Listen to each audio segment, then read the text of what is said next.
has agreed to hold criminal illegal immigrants deported from the U.S. in a prison there. Mr. President, it's an honor to have you. Thank you. You're doing incredibly for your country, and we appreciate working with you because you want to stop crime, and so do we.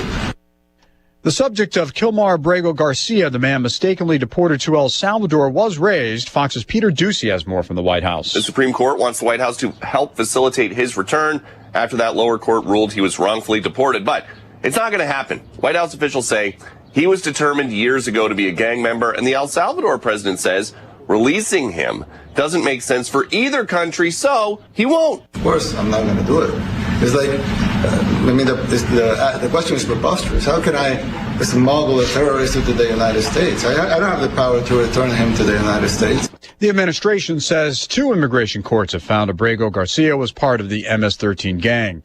China taking aggressive action both on trade and military fronts. Fox's Jennifer Griffin is at the Pentagon. China announced this weekend it is suspending the sale of critical minerals to the United States in response to President Trump's trade war. China produces 90% of the world's rare earth minerals, which are needed for U.S. defense capabilities, weapons manufacturing, and aerospace, causing the Pentagon to take note. Earlier this month, China's military had ramped up exercises around Taiwan, military drills that included live fire, long-range strikes, and blockade operations that some believe foreshadow a future military invasion. A U.S. Indo-Pacific Command Chief Admiral Samuel Paparo warned that China's increasingly aggressive actions near Taiwan are not just exercises, they are rehearsals at a Senate Armed Services Committee hearing last week. America's listening to Fox News. I'm still going for it, even with higher stroke risk from atrial fibrillation, an irregular heartbeat not caused by a heart valve problem. Over a 3-year study, Eliquis apixaban tablets reduced stroke risk better than warfarin, and over 97% of Eliquis patients did not experience a stroke. A first stroke occurred in 2.9% of warfarin patients versus 2.3% of Eliquis patients. Don't stop taking prescription Eliquis without asking your doctor. It may increase your stroke risk. Eliquis can cause serious and in rare cases fatal bleeding. Don't take Eliquis if you have an artificial heart valve, abnormal bleeding, or antiphospholipid syndrome. While taking, you may bruise more easily or take longer for bleeding to stop. A spinal injection while on Eliquis increases risk of blood clots, which may cause paralysis, the inability to move. Get medical help right away for unexpected bleeding, unusual bruising, or tingling, numbness, or muscle weakness. Medications such as aspirin products, NSAIDs, SSRIs, SNRIs, and blood thinners may increase bleeding risk. Tell your doctor about all planned medical or dental procedures. Learn more at Eliquis.com or call 1-855-ELIQUIS. A Harrisburg man is in custody after being accused of deliberately setting a fire to the Pennsylvania governor's mansion while Democratic Governor Josh Shapiro and his family slept inside. Fox's Alexis McAdams is there. You are in the middle of a residential area here in Harrisburg when you are in front of the governor's mansion. So I was looking around and seeing exactly what he did to get in. All he had to do was climb that big fence. He scales the fence, goes up, breaks the windows, police say, with a hammer, throws in 2 Molotov cocktails that he made using beer bottles and some gas, and the whole thing sets on fire. Investigators say this could have been much worse and say the fire spread so quickly it could have been deadly. Cody Ballmer is facing a long list of criminal charges after investigators say he filled up some Heineken beer bottles with gas, using those to start a huge fire. Police say Ballmer's motive was hatred of Shapiro. A Wisconsin teenager accused of killing his parents is now also charged with plotting to assassinate the president and overthrow the U.S. government. Fox's Garrett Tenney has more. According to the FBI, Nikita Kasich killed both his mom and stepdad back in February to help him get the money and autonomy he needed to carry out his plan. When police arrested the teen, he had $14,000 on him, a gun, as well as a manifesto on his phone about killing the president, making bombs, and carrying out terrorist attacks. The FBI says the teen paid in part for a drone and explosives that he planned to use and which he had talked to others about online, including a man in Russia. Court documents state he later told classmate that he was in contact with a male in Russia via Telegram, and they were planning to overthrow the government of the United States and assassinate Trump. Southern California rocked by a strong earthquake this morning near San Diego. The U.S. Geological Survey says the earthquake had a preliminary magnitude of 5.2. No reports of damage or injuries. Most people in the area report rattled shelves and swinging light fixtures. I'm Tom Rigotti. This is Fox News. You're listening to WSJK ESPN 93.5 Tuscola, Champaign-Urbana, your home for the St. Louis Cardinals.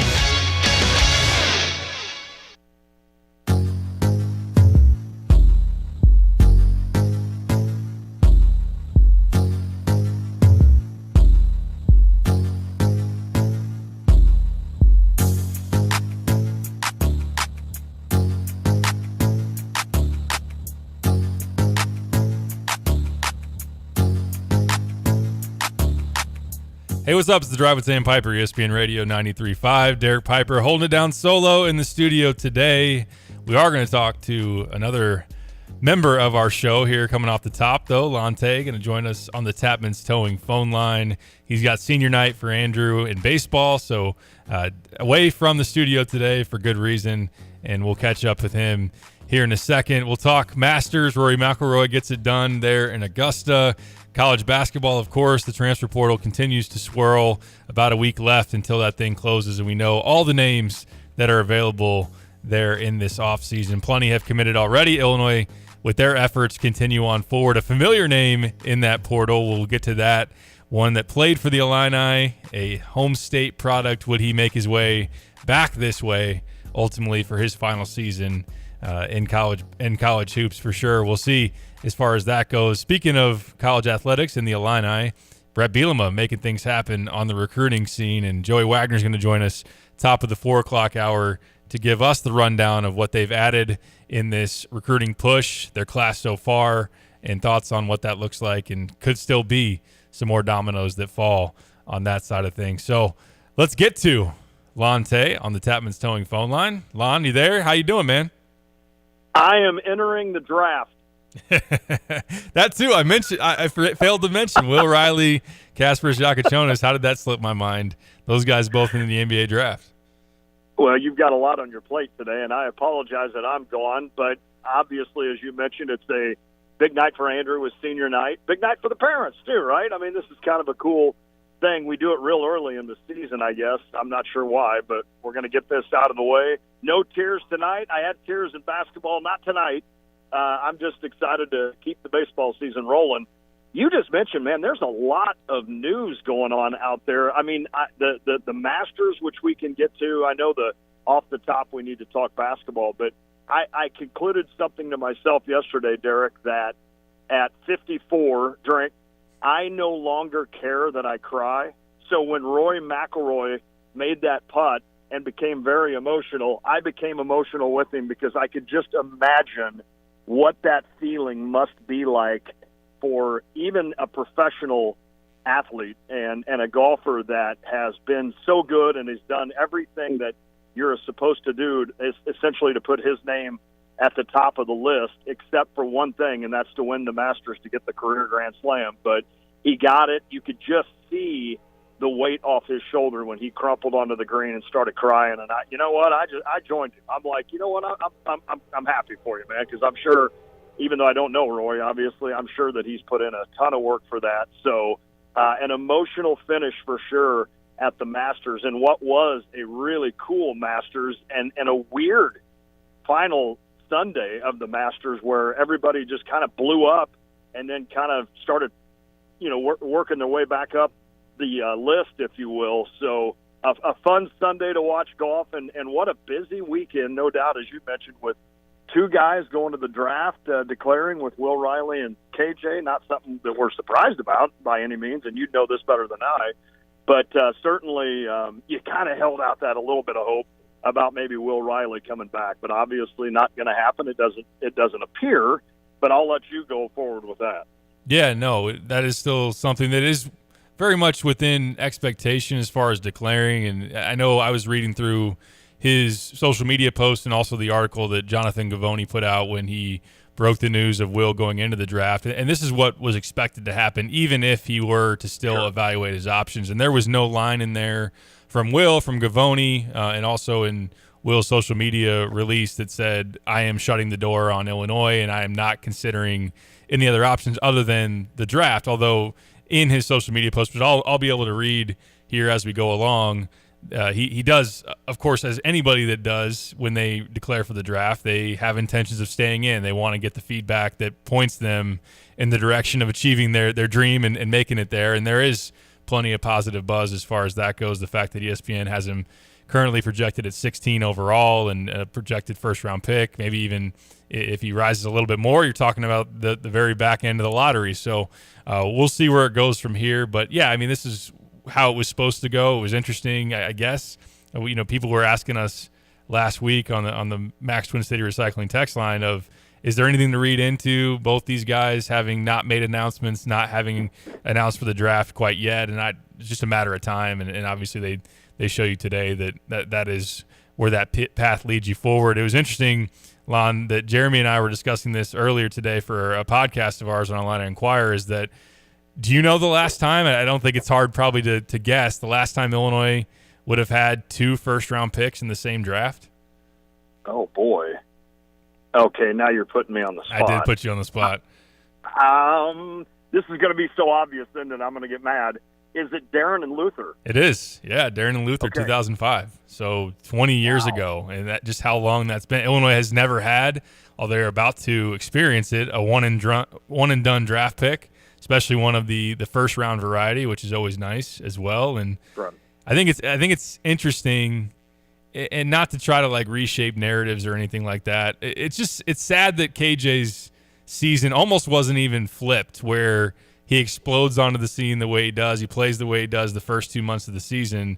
Doesn't perform like a freshman. Makes some clutch shots to win you games. Although he had another one late in the year against Purdue that obviously was a big win. And the lasting moment there at State Farm Center, which I think is kind of cool. But that it was disappointing in the postseason. Was disappointing down the stretch.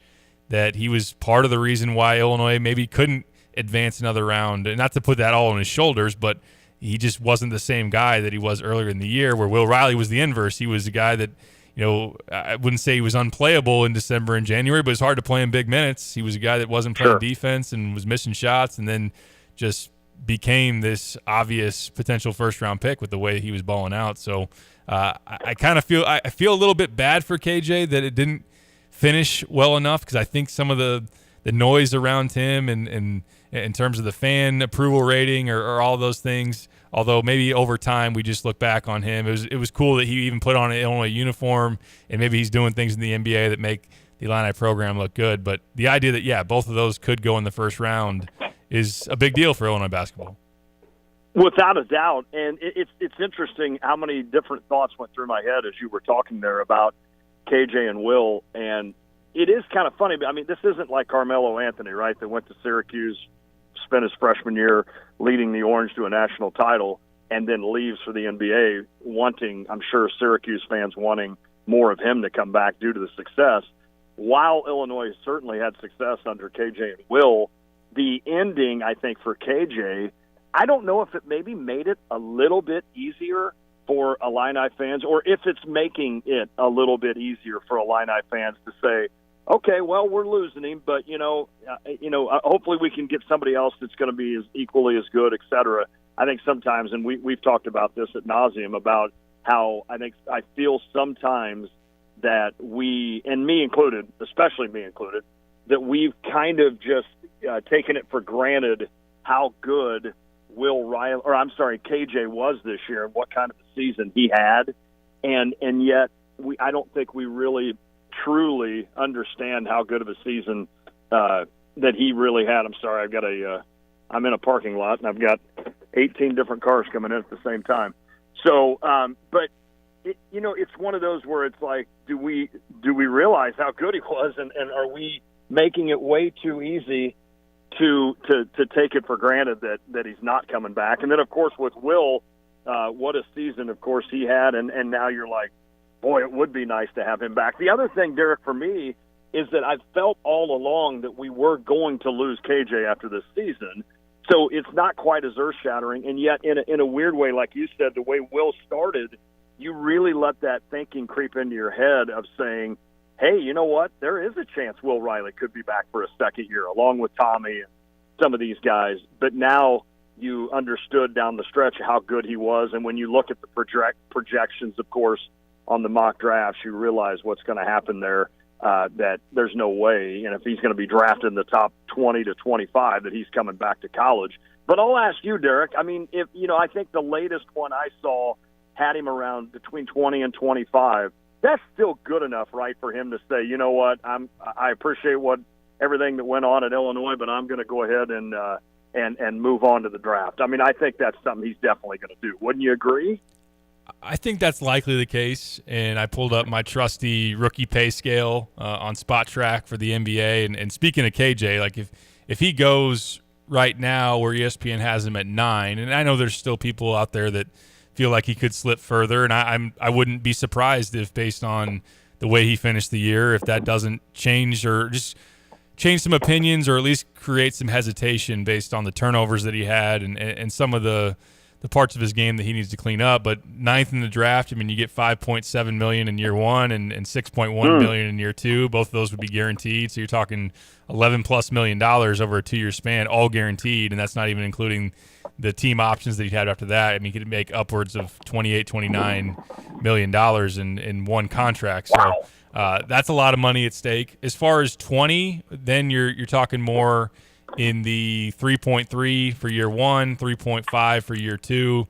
That still probably beats, at least in terms of what we know about NIL deals and rev share. And I think it would take for Illinois to have a really competitive offer. You're probably hoping from on the Illinois side that that's in the $3 million range, $2.5–3 million as he goes down the line of this draft process. But even then, I mean, you're talking about being one step closer to that next contract. You're talking about guaranteed money over a 2-year span, not risking getting hurt, not risking any kind of thing happening in that following season that were to affect your stock in a negative way. Now, obviously, he could go the other way, and, man, he could be – what if he's a first-team All-Big Ten guy, maybe challenges Braden Smith for Big Ten Player of the Year, and is he firmly in the middle of the lottery? So I just think that if he were, mid-first round or better, I think he stays in. I think as you work your way down, if he's getting feedback that maybe he's a late first-round guy, or even flirting with, hey, if certain teams pass you up for somebody else, way dominoes fall, could you then, because we've seen guys drop. Like, we thought Iowa was going to go late first round, and obviously he's there in the second round, and thought Terrence could go higher than he ultimately did. And there are a lot of instances of that. If there were a slide, which I think if you're in Will Riley's camp, you want to take into account the potential for that, then maybe all of a sudden you're in the second round and you're not really in a position where you want to be. So I think, again, if it is middle of the first round, really, really solid on that being what it ends up as, I would imagine he stays in. But kind of the point that I wanted to make on the front end is, like, it is a different world, though. It is a different world of college basketball based on the numbers that are thrown around, based on the money that people are making, and that is a difference. Although I do still feel like, as of today, that Will is in a good enough position based on the feedback that we can gather in terms of mocks and things of that nature, that I think he is going to probably stay in. Do those, Derek, I'll ask you this again. I don't follow this as close, obviously, as you, but when those guys do these mock drafts, I mean, is it pretty obvious that they hit it most of the time? I think it can be kind of hit or miss depending on when they come out. I think, obviously, as you get closer and closer to the draft, then there is a wider range of information, or just maybe more of a sure feeling from the feedback, in terms of, I think Gavoni is very, very connected to the league, to where he's hearing from a bunch of executives and scouts and agents. And I think at this time, what a mock would tell me is a lot different than what it would be going into a season. Like, I remember Gavoni, and he's caught in a lot of heat for it. I think going into last college hoops season, he had Bronny James as the 10th pick overall in the draft, which, of course, didn't happen. So you can get it wrong, or you can just have evaluations that don't pan out that way. I think that there are, as far as Illinois fans paying attention to a lot of different mocks, or at least the ones that are notable, like The Athletic, CBS Sports. Other ones are lower on Will that have him in the second round, those that I just named being two of those. But I do think that you have to account for Gavoni probably being as plugged in as anybody on this front, and he has him at 16, and really has had him as a mid-first round guy here for the last month or so, based on what he did at the end of the year. Got it. Now, the next question I'll ask is another one that you won't know, and I don't mean that bad for you, but it's just it's hard to understand a little bit about that. But does Illinois, understanding that there's maybe the slightest chance that Will Riley maybe goes through this process and all of a sudden decides, you know what, maybe it would behoove me to go back to college for one more season and definitely guarantee myself maybe a lottery pick next year, is there then, if you're Illinois, what is the caution there of saying, okay, we need to hold back, what, in today's day and age, $2 million probably for a Will Riley? Do we need to hold that back in case, or do they have to go forward? This makes this so difficult. I want you to answer that, so I don't want you to forget that. But you talk about like this new era of one and done, or not new era of one and done. I'm sorry, that's been a while. But this new era of portal and such, and NIL, it's one of those situations where it's almost like I don't know that I'd want. Like I either want a sure he's going to be here 1 year and he's out, or I don't know if I want the guy that's going to go and maybe test the waters, because then I feel like you fall so far behind in terms of, what if they're sitting there saying, okay, we've got to save this amount of money for Will Riley in case he comes back, so we can't go get this guy, or we can't bid for this dude, and then all of a sudden you don't do that, and then Will stays in the draft, and now you're really in a hard place. Do you understand where I'm getting at? I mean, that's the issue right now, I guess, that Illinois basketball is kind of facing, and that kind of stinks, to be honest with you. Yeah, it's a really intriguing part of it. It really is a multi-million-dollar question, literally. That is something that you got to be able to figure out as far as what you want to save for that ultimate decision, and is it risky? And I think obviously the answer is there is a good amount of risk in it if you play the waiting game on the Will Riley front. I think how Dame Sarr's decision timeline lines up, for those that got a chance to see him on the Nike Hoop Summit ultimately on Saturday night. Did you get a chance to catch that one? I think you probably were in bed, weren't you? You know what? I was in bed, and I meant to record it. That's what I'm angry about. I meant to record it and forgot, so I missed it. You can find – I think the whole thing's on YouTube if you do want to circle back. But that is something that with him it might be and likely is. If you were to get one of those, it'd be probably an either or. I think Dame Sarr, if you were to get him, is trying to envision a role that is part of taking over for Will in terms of as far as that goes. So if Dame ends up declaring for the draft, maybe those decisions align in terms of timing, and then that provides you, well, okay, if Will stays in, then maybe we can get Dame, although the fact that Duke has been involved here recently and that the NBA is something that is firmly on his mind, and anybody else that wants to try to jump in after seeing him play pretty well here recently could be another part of that risk as well. So I think when you wrap in the settlement part of it, the fact that this still is going through court to approve revenue sharing. In the meantime, NIL is as unregulated as it is or has been, so there are no market value deals that you got to worry about.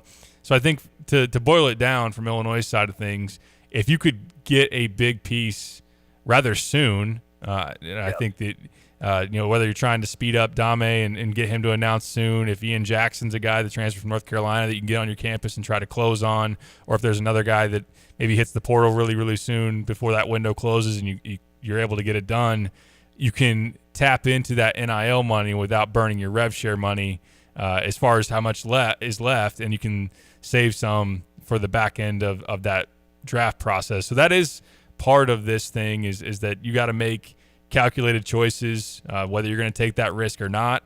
The good news is, like when you waited it out with Terrence Shannon and Coleman Hawkins, both those guys ended up coming back to you, and that was worth the wait. So we'll see as far as this goes. But I don't get the sense that Illinois is holding its breath on Will Riley. They love it if that's how it goes, and I think they definitely want to have the flexibility money-wise to be there in case he does get pushed back to college and not be like, oh, well, sorry, we spent our money. Now you should probably go into the portal and go find what you're worth. Like, you want to make sure that if he does go back to school, that the situation makes sense and you can afford him if he does end up getting directed back this way.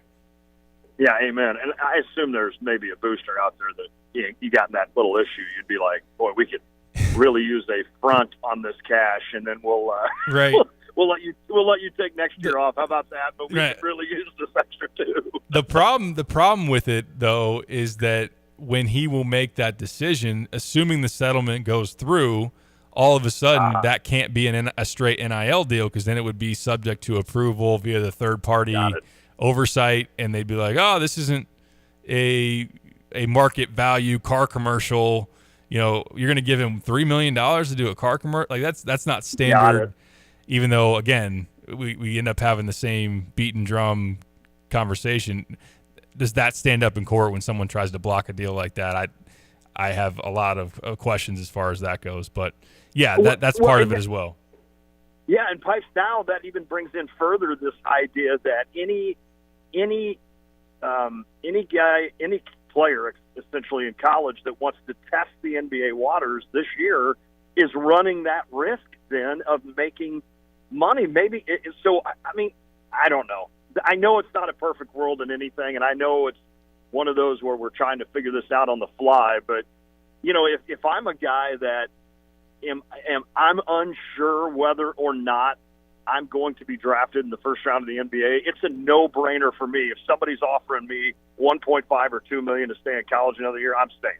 Because what happens if I go through that draft process and I don't get the best news and I find out that I am going to be maybe a second rounder or late first rounder, and then every school is tied up with their NIL money, so now I've got to go into the revenue. Unless I'm looking at it this wrong, that's just another just confusing thing on the landscape of college sports right now. No doubt. And I'll admit, as you were talking, this thought popped in my head, and maybe I haven't thought of it this way as far as Illinois goes. Maybe I need to dig on this, but Yaxel Lendenborg, who is the big man from UAB, who commits to Michigan and now is going to go through the draft process, and there's been some buzz out there that, hey, he might elevate in the first round and never even play in Ann Arbor.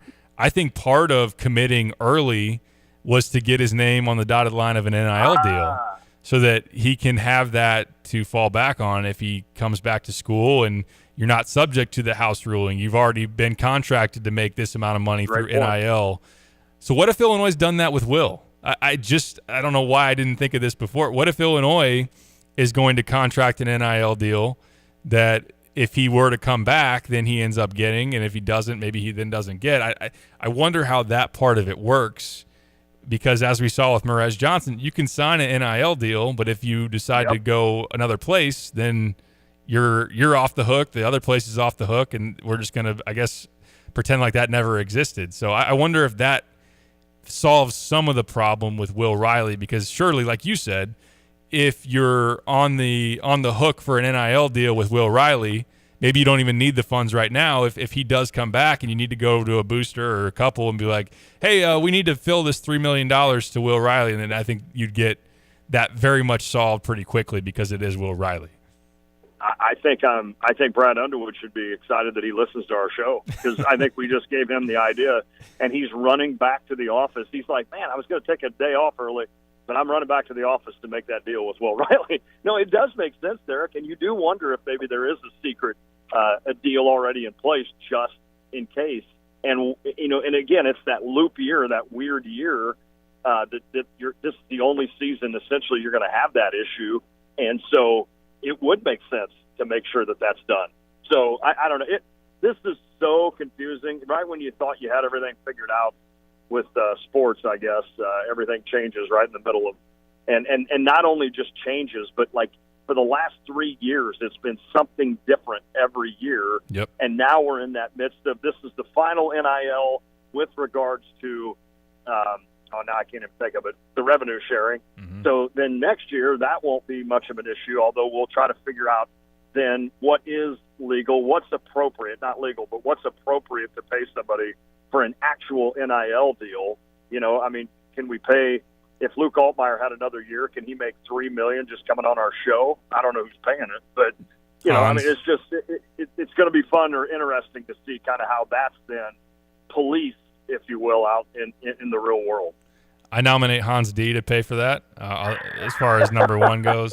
The last thing I would say as far as the NIL thing, my understanding is that as long as the contract is dated before the settlement passes, and I think another part of the stipulation is then the money, it needs to be paid out before July 1, which I think is then when the new revenue sharing system would be taken into effect. That those deals are not subject to the third party evaluation. So again, for Will Riley, if he were to go through the draft process, come back in late May, you could make that make sense in terms of when you'd pay it out and the fact of when you could sign that. So I don't know. That's something I'm probably going to have to dig on in the meantime and see if that is something that is in place. All right. Speaking of the portal, speaking of continued roster building efforts. We got to get to this. Adam Miller's in the portal. Guy who obviously spent his freshman year at Illinois, Peoria native, 2020 Illinois Mr. Basketball. Was at Illinois, then at LSU for 2 years, then at Arizona State for 2 years. He has a COVID year left. He missed the season at LSU for tearing an ACL. And would that circle back around? We've seen a couple other people in college sports go from one place back to another. The Michie Johnsons, the special from Ohio State to South Carolina to Ohio State to South Carolina. And that's not quite the same path for Adam, but what do you think? As we go along, I'm going to poll the text line, 217-359-2255, Max Twin City Recycling text line. What would you think about an Adam Miller reunion here in Champaign? And now I'll ask you, Lon, what immediately comes to mind when I pitch that out to you? Big guard that can score and play defense. So yes, would be my answer to you. Secondly, I'm still trying to figure out how in the world he could play his 10th year in college. I know it's not his 10th year. You kind of explained it to me on how it's even possible, but I'm all for it, Derek. If he wants to go full circle, with Illinois, maybe it's a casualty of old age and it's a beautiful thing, but I don't even now remember if I'm supposed to be mad at Adam when he left. I'm sure I was. With regards to everything, but I'm good now down the line of letting bygones be bygones. And I've told you from the moment that this thing started that I want kind of I know he's not John Tonje in terms of scoring 23 points a game. Maybe. I don't think he is. I think he averaged about 10. But I want that kind of big, strong guard that we saw like with Wisconsin and some of these other guys.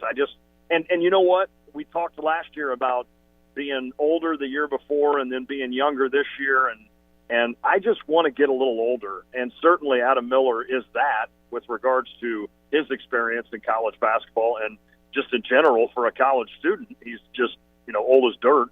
So I would be all in on Adam Miller coming back. I really would, because I don't think he did anything at Illinois in terms of basketball now that didn't think that it would be fun to have him around for 4 years. So the idea that he could finish his career at Illinois and provide a double-digit kind of score on a wing who's really good defensively, that's one thing that I worry a little bit with the Abisic, twins and Merkovich, and I don't know how good those guys truly are defensively. I know they're guarding different people than what Adam Miller would, but yet you've got to have some defense out there. And it's not just all about offense. So I think Adam Miller would provide that. So I think I would be on board with it and absolutely fine with it if Adam Miller decided to finish his college career at Illinois. Yeah, shot a career best 43% from three last year on about 4.5 attempts a game. He's a lefty, which Lon likes for sure. Smooth shooting lefty from the perimeter. Has the ability, like you said, to really lock in defensive. Was a great defender as a freshman at Illinois, and even last year, digging through some of his metrics at Arizona State, a bad Arizona State team, but he graded out really well on defense. And you talked about it, his strength that he has, a willingness to compete hard at the defensive end between him and Kylan. And if Ty Rodgers can tap into, maybe it's just finding the right position fit for him to finally be that impactful defender that we have forecasted him to be, prior to arriving at Illinois. Not to say, I think his freshman year did some decent things at that end, had struggles the year before, or year after, I should say, trying to check some point guards and speedier people on the perimeter. But Adam and Kylan could handle a lot of that. That would certainly help. 23 years old right now, would turn 24 by the time we're talking about postseason play next year. I'd take a 24-year-old guard who, as of right now, has started 115 games between three high major stops. He scored over 1,200 career points. That's a very experienced player, and if he's in on playing a role on a winning team, I don't think at Illinois he'd be sold on being the star. I don't think he'd be sold on, you're guaranteed to come here and play as you were at Arizona State, 30 minutes a game and start every one. And I'm sure he'd be interested in starting, and I don't know that Illinois would tell him that you'd for sure not start here, or that one way or another he'd have a chance to compete for a spot. And they've got openings in their backcourt as it stands right now. So I think it makes sense. It'll be interesting to see how fast of a decision he wants to make, and what if he is really trying to explore the the full nature of his options, who else would come into the fold. But it does sound like Illinois has high interest in making this happen. And I'll admit, when I reached out to you and Kyle late on Saturday, and you probably saw it Sunday morning, that this surprises me. When it first came across my radar, I was surprised. But I think in thinking about it more, and if the two sides are aligned on the role, I think it could be something that is good for both. I think it'd be great for both. I truly do. It's funny, though. You always put me in this predicament. Whenever you guys send a message that late, then I'm up at like 6 a.m. on Sunday, and I'm like, there's no way Pipes, although with you might be with the kids, but I know Kyle's not. And I'm like, but I want to respond, right, because I'm immediately seeing this. So, no, but I do. I think it makes great sense. I mean, it's going to give – Adam Miller's not a guy that's going to take over point guard duties, so you got Kylan for that. So it gives you somebody that can certainly help with that if you needed it in foul trouble, et cetera. And he's certainly not going to be the last piece. And he shot at a high level from 3-point last year. So honestly, I don't think there's any downside to it whatsoever, unless you just can't forgive and forget, right? Unless you're just really mad that he spurned you. And I get it, and I totally get that if you are. I respect that. But other than that, I just think we're now in this time of college sports where, even when it comes to recruiting, if you lose a guy in recruiting now, you send them flowers and say, hey, you know what? It was great to meet your family. It was great to meet you. Maybe not flowers, maybe a PlayStation game or something, or whatever your kids buy now. It's like, hey, it was great to meet you and your family, and we'll track your progress, and hopefully one day down the road, we can meet again, because guess what? In like another year, they're on the market for $1 million. So it's like, you don't ever want to burn a bridge, essentially, anywhere in life, but especially right now with recruiting. And if we can't get over this thing now, then you're going to have a hard time watching college athletics in the future. No, that's a good point, for sure. And it would be cool, as kind of a side note, to just add some more, relevance back to like the Peoria pipeline, getting the Peoria kid back to Illinois, and maybe that way he leaves college, if he has a really nice year, leaves college basketball as a fondly remembered piece of Peoria that helped Illinois. And that would be I think especially for the nostalgia out there for fans and those that maybe even need to get some of the back to the roots of what college basketball was, which for Illinois and the fabric obviously is very much a fond memory of Peoria and what that's done to the Illinois program. It's kind of a little bit of a throwback maybe in this head spinning world of college basketball, getting that back to you, like, hey, Adam can play his final year here and have a home in Illinois as a home state guy, and can have some good feelings about that. Not only that, but we've got a Guyton now on the women's team. Yeah. So we finally got a Guyton. Yeah, right?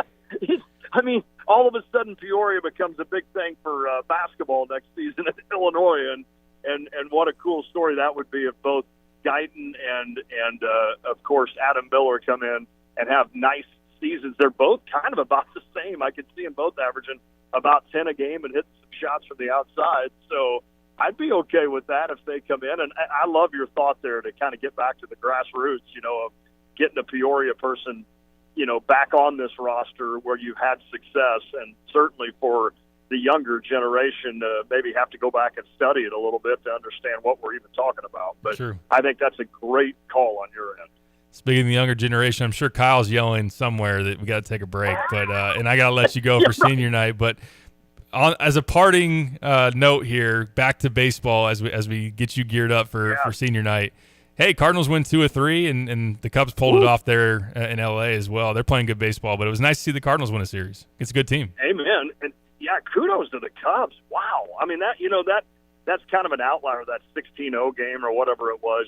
Those just happen once in a while, and that was the benefit of the Cubs. But then to come back and win the rubber match of that one, I mean, that's a huge win, and one that not many teams are going to go into L.A. and do what the Cubs just did. So that is kudos to Chicago for that. And then who knew that the Cardinals just need to face the best of the best, right, with Paul Skeens and Aaron Nola and then Zach Wheeler. I mean, you know what? If you want to throw your Cy Young candidates at us, we'll beat them. If you want to throw some dude that's fourth on your roster in the pitching rotation, then we have no clue on how to face him. But you do have to give the Cardinals some credit for what they did, and I can't ever say the kid's name, that Sajesi, but he's looked really good, and they're kind of plugging guys in. Wilson Contreras is now using that goofy bat, and he's starting to hit. So, it does make it fun. At least you're 500, right? And so right now, if you're looking at it, I think they're 500, the Cardinals, but at least they're like 500. The Cubs are playing great baseball. So we have something to kind of focus in on instead of the last couple of years where Cubs last year I thought would win the division, became a disappointment. The Cardinals, we know what they were. So then all of a sudden June rolls around and it's like, huh. So it's kind of cool to be able to have a little bit of that as we go along. And then I have to finish it off with the Rory McIlroy again, because I know you and Kyle were big on DeChambeau, and wow, did he just kind of blow up on Sunday, which is, I guess, easy to do. But yep. I wanted to hear your thoughts on Rory getting it done and getting that career Grand Slam, his 11th try at the career Grand Slam. I think the worst, let's see, there were 5 guys that have done it. The 2 that took the longest only took 3 years, and Rory took 11. So wow. if you don't think that he had a lot of pressure on him, and when he's 125 out on 18, just needing a par, I mean, how many times, Derek, would a professional golfer, not the least being Rory McIlroy, I would say 95 out of 100, well, maybe not, 90 out of 100 times, you give a pro golfer 3 shots from 125, they're going to take care of that and get you a par. And for that not to happen with Rory on the final hole when he put it in the bunker, and then, of course, he slipped the one by him, and then to go to a playoff with Justin Rose, who incidentally has already lost a playoff at the Masters. So I feel bad for Justin because he's one of those true gentlemen in the game. But for Rory, when that putt went in, just to see his elation and just the pressure come off of him, it was just a magical moment for golf, I think. No, I agree with all that for sure. It felt really good for him to have that monkey off the back moment, but it puts him in a different realm of having that Grand Slam Sure. and what that means for a career. And you appreciate just how good of a golfer he's been in that window between 2011 and 2014, where he won 4 majors, won the Open Championship in 2014, along with the PGA Championship, U.S. Open in 11, PGA also in 12, and that it has been 11 years since he's even won a major. Not only has he gotten cracks at the Masters, but he hasn't won another major since then. So it's a very accomplished guy who I think the PGA loyalists obviously appreciate very much, and the fact that he stayed on that tour and didn't make the jump as especially an international guy, going to live. And but yeah, I mean, I was selfish. As soon as Bryson was out and you knew he was out, then I was like, all right, let's just have Rory get this thing done. I don't need to see Scheffler, even though he's a likable guy too. The fact that he's back on your screen on CBS, like, oh, Scheffler's 2 shots out. I was like, oh no, here we go. But no, great for Rory and the emotions of it, the emotions of sports that it can bring out, and like you said, the impact on those even just watching that you got Lon crying at home is great. That's part of what makes sports great, and we'll see if Lon holds up on his not going to cry tonight. So I won't be there to watch it, but maybe we'll get an eyewitness text in. So look forward to that. Enjoy it, man. Appreciate the time, and don't want to hold you up anymore. We appreciate you joining us, and enjoy tonight, and same to Andrew. All right, buddy. I appreciate it, Pipes. I'll talk to you soon. Tell Joey hi. I will. Thanks.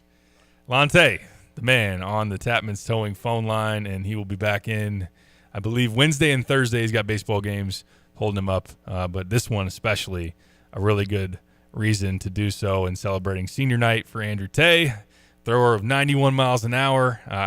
We had somebody text in and ask Lon what that was like to see that thing gun up to 91. He did mention it late last week. We talked about, I think, was it Friday's show, Thursday's show? He was here on Friday, and we picked his brain a little bit on that. But got a lot of texts on the Max Twin City Recycling text line, 217-359-2255. I want to get more opinions on Adam Miller as well, how much you'd be down with him coming back to Champaign, what you would want that role to look like if you're Illinois and the staff. What do you think is the right sell to him as far as that goes? I'll fill you in a little bit more on what I've heard on Adam Miller. Dame Sarr, David Mirkovic play in the Nike Hoop Summit on Saturday night. I can break that thing down as far as what we saw with them. A really fun, competitive game that went to overtime.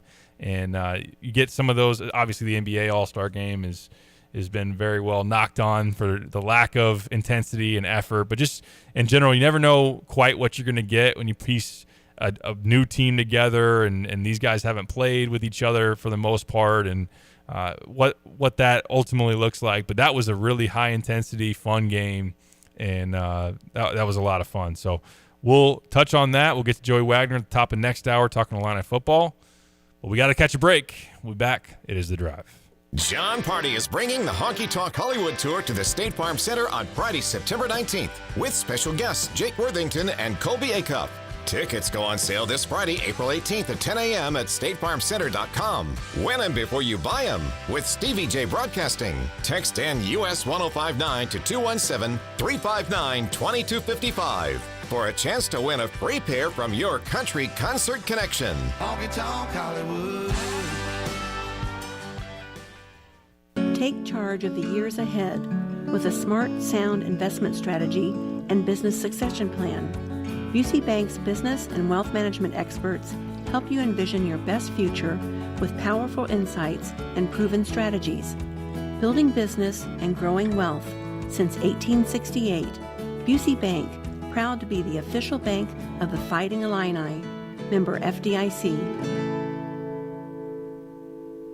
Next week on an all-new Law & Order. Order! Order! We convene here for case 217, Spring Green versus Weeds. Spring Green, the floor is yours. The weeds are infectious. The weeds steal the beauty from your lawn. We offer personalized lawn care, a mid-season checkup, and a simple and transparent process. Just click on to spring-green.com for a quote. Okay, Spring Green wins. Weeds, you're out. That's spring-green.com. Well, tell me, Tim Onsett, lawn mowing season soon, Dixie Chopper, dedicated diesel. It's off Route 45 as you're heading toward Rantoul. You turn left on Triumph Drive till you can't drive anymore, and you'll be right there. And you got some Dixie Choppers I could buy. Oh, yeah. Andy's got his hands full with Dixie Choppers, and stop by, see Andy, get a great deal on a mower. Fastest mower you can buy, so you don't have to spend 2 hours out there. You might spend 45 minutes, and plus, Andy can tune it up or fix it. Sure he can. Yeah, we got a full shop ready to go. Whatever you need. When it comes to early on here in the spring, it can be, weeds up to your mid-thigh or whatever. So sometimes you need a really tough kind of mower to get through all that in the brush. Well, yeah, these are built solid. They'll get through that stuff, and all of the structural components have a great warranty. So if something does go wrong, we can definitely get it fixed. Get Andy at Dedicated Diesel, 217-328-0562, or Dedicated Equipment on Facebook. Well, I tell you what, though, A&R has been such an amazing, impactful company. Your grandfather, your dad, you've all gone through stuff. And your secret is what, John? Well, you have to trust that you're doing the right thing, first of all. And you got to surround yourself with good people. And I think over the years, we've had some really good people that have been part of A&R. And, we owe a lot of our success, if not all of it, to those people. Neil, you could say A&R has built a great part of Champaign-Urbana. It's about people. Can you explain the culture, why people would want to work at A&R? We've had several families where we've gone even 3 generations. And these guys are long-term employees. They want to stay with us. And it's rewarding to know that they want to be with us. We have their backs. They have our backs. And that's a unique perspective, I think, from anybody this day and age. I'm positive because you're such a solid company. A&R Mechanical, a thriving leader 100 years later. 2 men in a junk truck is emptying their truck, and they have some great items. It's their first ever Second Chance garage sale. They rescue cool stuff from heading to the landfill, dusting it off, and offering it to you. 2 men and a junk truck believes in second chances. That's why they're holding their Second Chance garage sale. Come find furniture, household goodies, and unique treasures ready for their second act. Come out to the Second Chance garage sale at 701 West Bradley Avenue from 8 a.m. until noon on April 12th. Why use Lands Underground Solutions? We have the team, the technology, the tools, and the most experienced team in the industry. From a basic sewer pipe repair to replacing a sewer main, installing a water line to installing a septic system, installing underground utilities for a new construction project to rehabilitating the old pipes under a school. Lands has the most versatile and experienced team in the industry. Residential, commercial, and industrial, when it comes to your underground pipes, think Lands Underground Solutions. Why call anyone else? Christian Wade is his name, Urbana Police, and does a great job out there serving and protecting. Bad part of our media goes nuts, and it's just not fair, and you guys have to take it. Yeah, unfortunately, it's part of it. Every day we try to build that stronger relationship with our community and do what we can, but unfortunately, it takes one person to mess up, and all of us are bad. Right. All right. What about getting information? How do you get their trust? Well, that goes back into, just showing them that you're just a human and that you're genuinely there to help them and help their community. You get them to see that, and they're more willing to work with you. You get a group of people, a group of officers that genuinely want a safer community for our citizens, and that helps them build trust with us, and then they're more willing to give us some information. I've been here almost 3 years, and one of the things that attracted me to Urbana was the camaraderie that we have. It's a family feel. Well, I'm happy that you do what you do, because you're obviously very good at it, to be nominated and put forward as the law enforcement official of the month. Christian Wade is his name, Urbana Police. Tim Culver, owner and president of Classic Plumbing and Air. A plumber is a person that is well-rounded.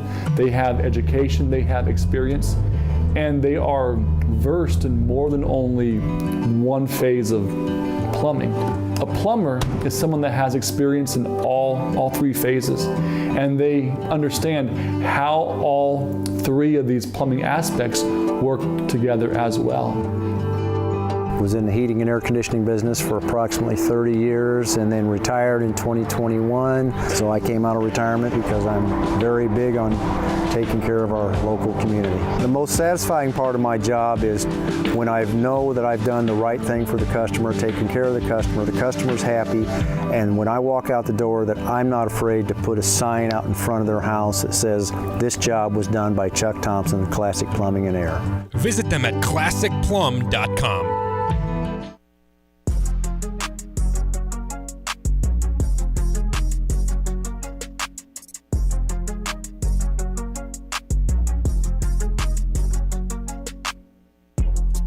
Back on the drive with Sam Piper, ESPN Radio 93.5. Plenty of text filing in on the Max Twin City Recycling text line. Feel free to weigh in, 217-359-2255. Want to know what you think. Adam Miller, former Illini, Arizona State guard, now 23 years old, 1 year of eligibility remaining. He did tear his ACL that sophomore year. Freshman year, started all 31 games at Illinois, and that was the COVID season. So while he did get a medical redshirt, he has played 4 full years in college basketball. He has one more season of eligibility. With the COVID year, will turn 24 years old in January of next year. So the meat of, potentially, if he's at Illinois, the Big Ten season would then be 24 years old in his 5th full season of college basketball. Ultimately, you see him transfer, played 25.5 minutes a game for the Illini, the 1 seed season, Big Ten tournament championship, and the most wins in the Big Ten regular season. 8.5 points a game, 34% from 3 on 5 attempts per game from beyond the arc. Go to LSU, again, tore his ACL, played 1 season the following year as a redshirt sophomore, 11.5 points a game. Not very efficient. He shot about 33% from the field, 32% from 3, and then 2 seasons at Arizona State. This past year, 10 points a game, 2.5 rebounds, 2 assists, shot 45% from the field, and a career high 43% from beyond the arc. You look into the advanced metrics, the catch and shoot stuff was through the roof. He was in the 94th, 95th percentile on catch and shoots, really good on spot-up opportunities, guy playing off the ball that you can kick out to, or be able to get him the ball on the wing and can make some shots. He's a capable off-the-dribble shooter as well. That's something that he's been able to show as a pull-up mid-range on occasion.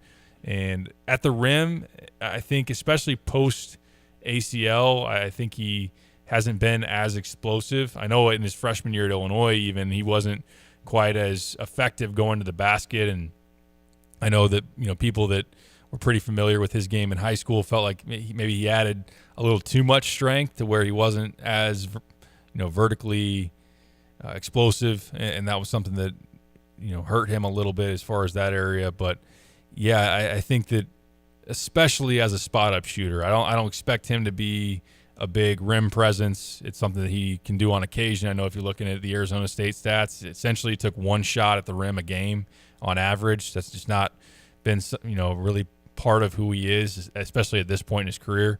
But very efficient three-point shooter, good defender, and a veteran. I think those are things that he checks all the boxes of, and he's got experience playing for Bounderwood as well. So if he's bought into that, I think it's something that, again, if the roles align, the vision for him on Illinois side, and just based on what he's looking for, if he's looking for winning, which in digging around on this a little bit here in the last couple of days, it sounds like, from what I've heard, is it's a guy that has voiced that, it's not that fun playing for teams that, a bad team at LSU, a bad team at Arizona State, that not that, he didn't appreciate his time at those places, but that especially in his final season, to go back to a situation where he can return to the NCAA tournament, he can play under the bright lights of a competitive team and all of that. I think that matters to him. At least that's what it has sounded like on the front end. And I could see there being other teams that would offer him a bigger role. I've heard that DePaul's involved, and surely that maybe they're selling him on being one of their stars, if not, maybe their best player. I'm not as familiar with DePaul's current roster or what they've done so far in this offseason, but Gonzaga is another team, and that's not really all that surprising. Stephen Gentry was on the staff here when Adam was a freshman, and obviously back at Gonzaga now and has been for a few years. I've heard Gonzaga has reached out and is trying to express some interest and see where that thing goes. Indiana's another team that I've heard has reached out to his camp as well. So, again, I voiced it in the last segment. I'll be interested to see what his process is as far as plans for visits and when he wants to make a decision. I do get the sense that it's probably going to be a faster process, won't be super drawn out. And I think the early indications, if you're following Trilly Donovan on Twitter or read his Discord, he's a guy that is pointed to, hey, look out for Illinois. And I've heard the same things. I feel like Illinois has high interest in bringing him back. I think that there are tea leaves to read and things behind the scenes that point to it being, as of right now, likely that he returns to Champaign, although they'll have to close that thing down and make sure that it is the right fit on both sides. So let's get to the thoughts on the text line, 651. If Ace is a starter, we missed badly on some prospects as the first guard off the bench in a change of pace or line change. I like him a lot. I think that's interesting, and it is something that is hard as of right now to fully forecast. As of right now, you're talking about a backcourt that has Kylan Boswell and not much else. I mean, if you categorize Ty Rodgers as a guard, then that's another piece as well. But I think even similar to Ty, can you tell Ty as of right now he's a starter? I mean, that's something that I don't know. He could be, but based on some other dominoes that could fall, it could be in the second unit as well. So I don't know that Illinois would necessarily, put themselves in a bind to have to tell Adam as of right now that he's a for sure 30-minute a game guy that is going to play as much as he played at Arizona State at Illinois. And I don't think that they would sell him, hey, we think you're a sixth man on this team either. It would be an opportunity to be very much in the rotation, to be a guy that would be older, that would be a good shooter, defender, which Illinois could use. And if he earns the opportunity to play big minutes, then he'll play big minutes. So I do think, though, you got to try to be careful with that if you're a staff of, you don't want to under-promise because that can get you beat in recruiting, but you don't want to over-promise either and have expectations not met, and then you got people unhappy and can create some rifts and those type of things. Won't have time to get to all these. We'll do it next hour. Gary says, I would welcome Adam Miller back in the proper role. At least he didn't transfer to Missouri or Michigan or Indiana as he's gone through his career.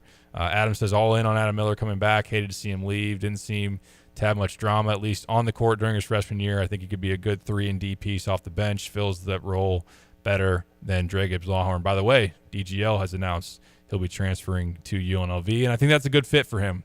Josh Pastner, the new coach there, yet to be determined as far as the style that they're going to play, although I think, going back to Memphis and Georgia Tech, would imagine it's probably an up-tempo. I mean, they're called the running Rebs for a reason, But as far as the Mountain West and the mid-major level and the type of competition that he's going to play, hopefully that's a situation that he gets a lot of opportunity and can certainly do some things because he's got talent and maybe more consistent opportunity and the chance to step into his upperclassman years will provide really good results for DGL. And I know people around here are definitely wishing him the best. All right, due for a break. We're going to make a pivot. Joey Wagner is a little under the weather. We're going to have Jeremy Warner on, and him and I just spent an hour podcasting for Illini Inquirer. Why not chat with Jeremy a little bit more, and we can shift the focus to football and get his thoughts on some happenings with Brett Bielema and company in that recruiting class that they're stacking up on, and we'll get the breakdown from Jeremy. When we return, stick around for that.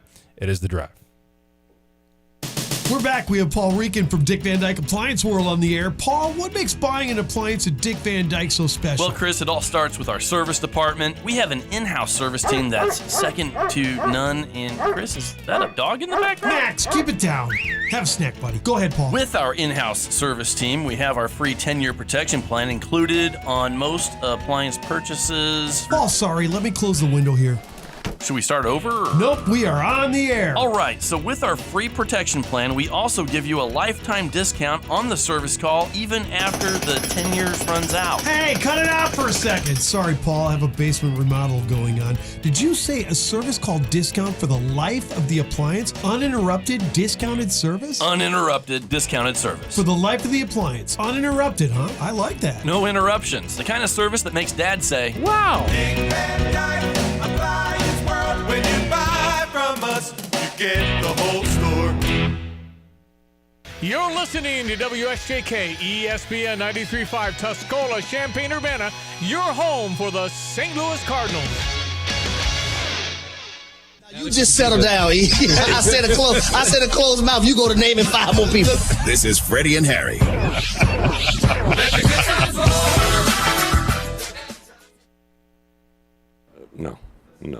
No.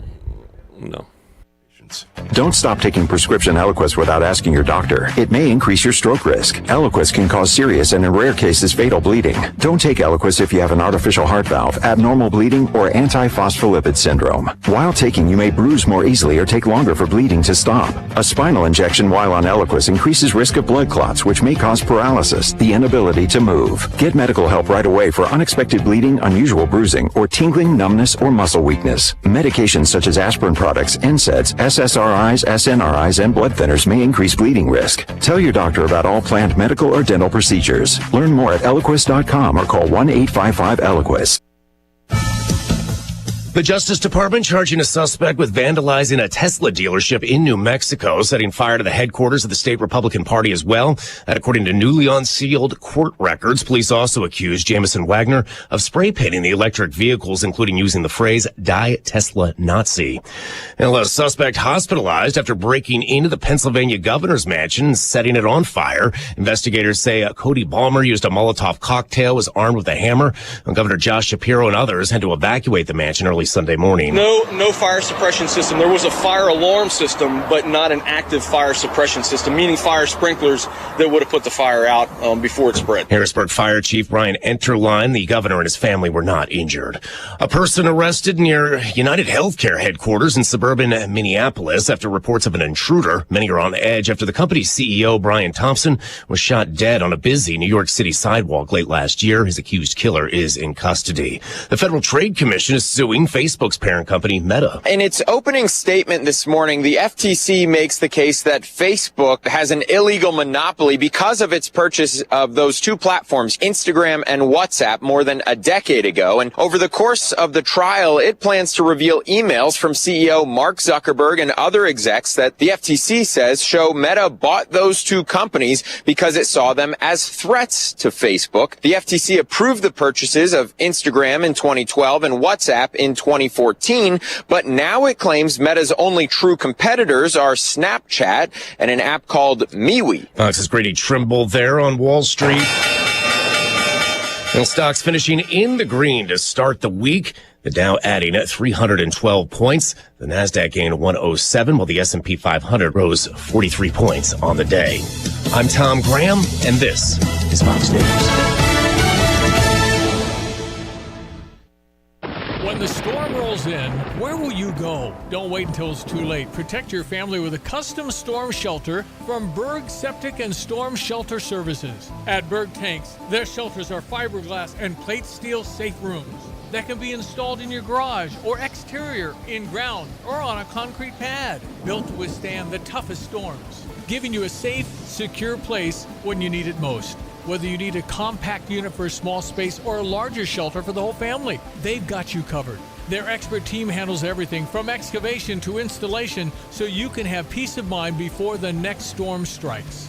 Berg Septic also specializes in septic pumping, new system installation, grease trap cleanings, repairs, and maintenance plans to keep your home running smoothly. Call Berg Septic and Storm Shelter Services today at 217-367-8632 or visit them online at bergtanksinc.com. That's BERGtanksinc.com.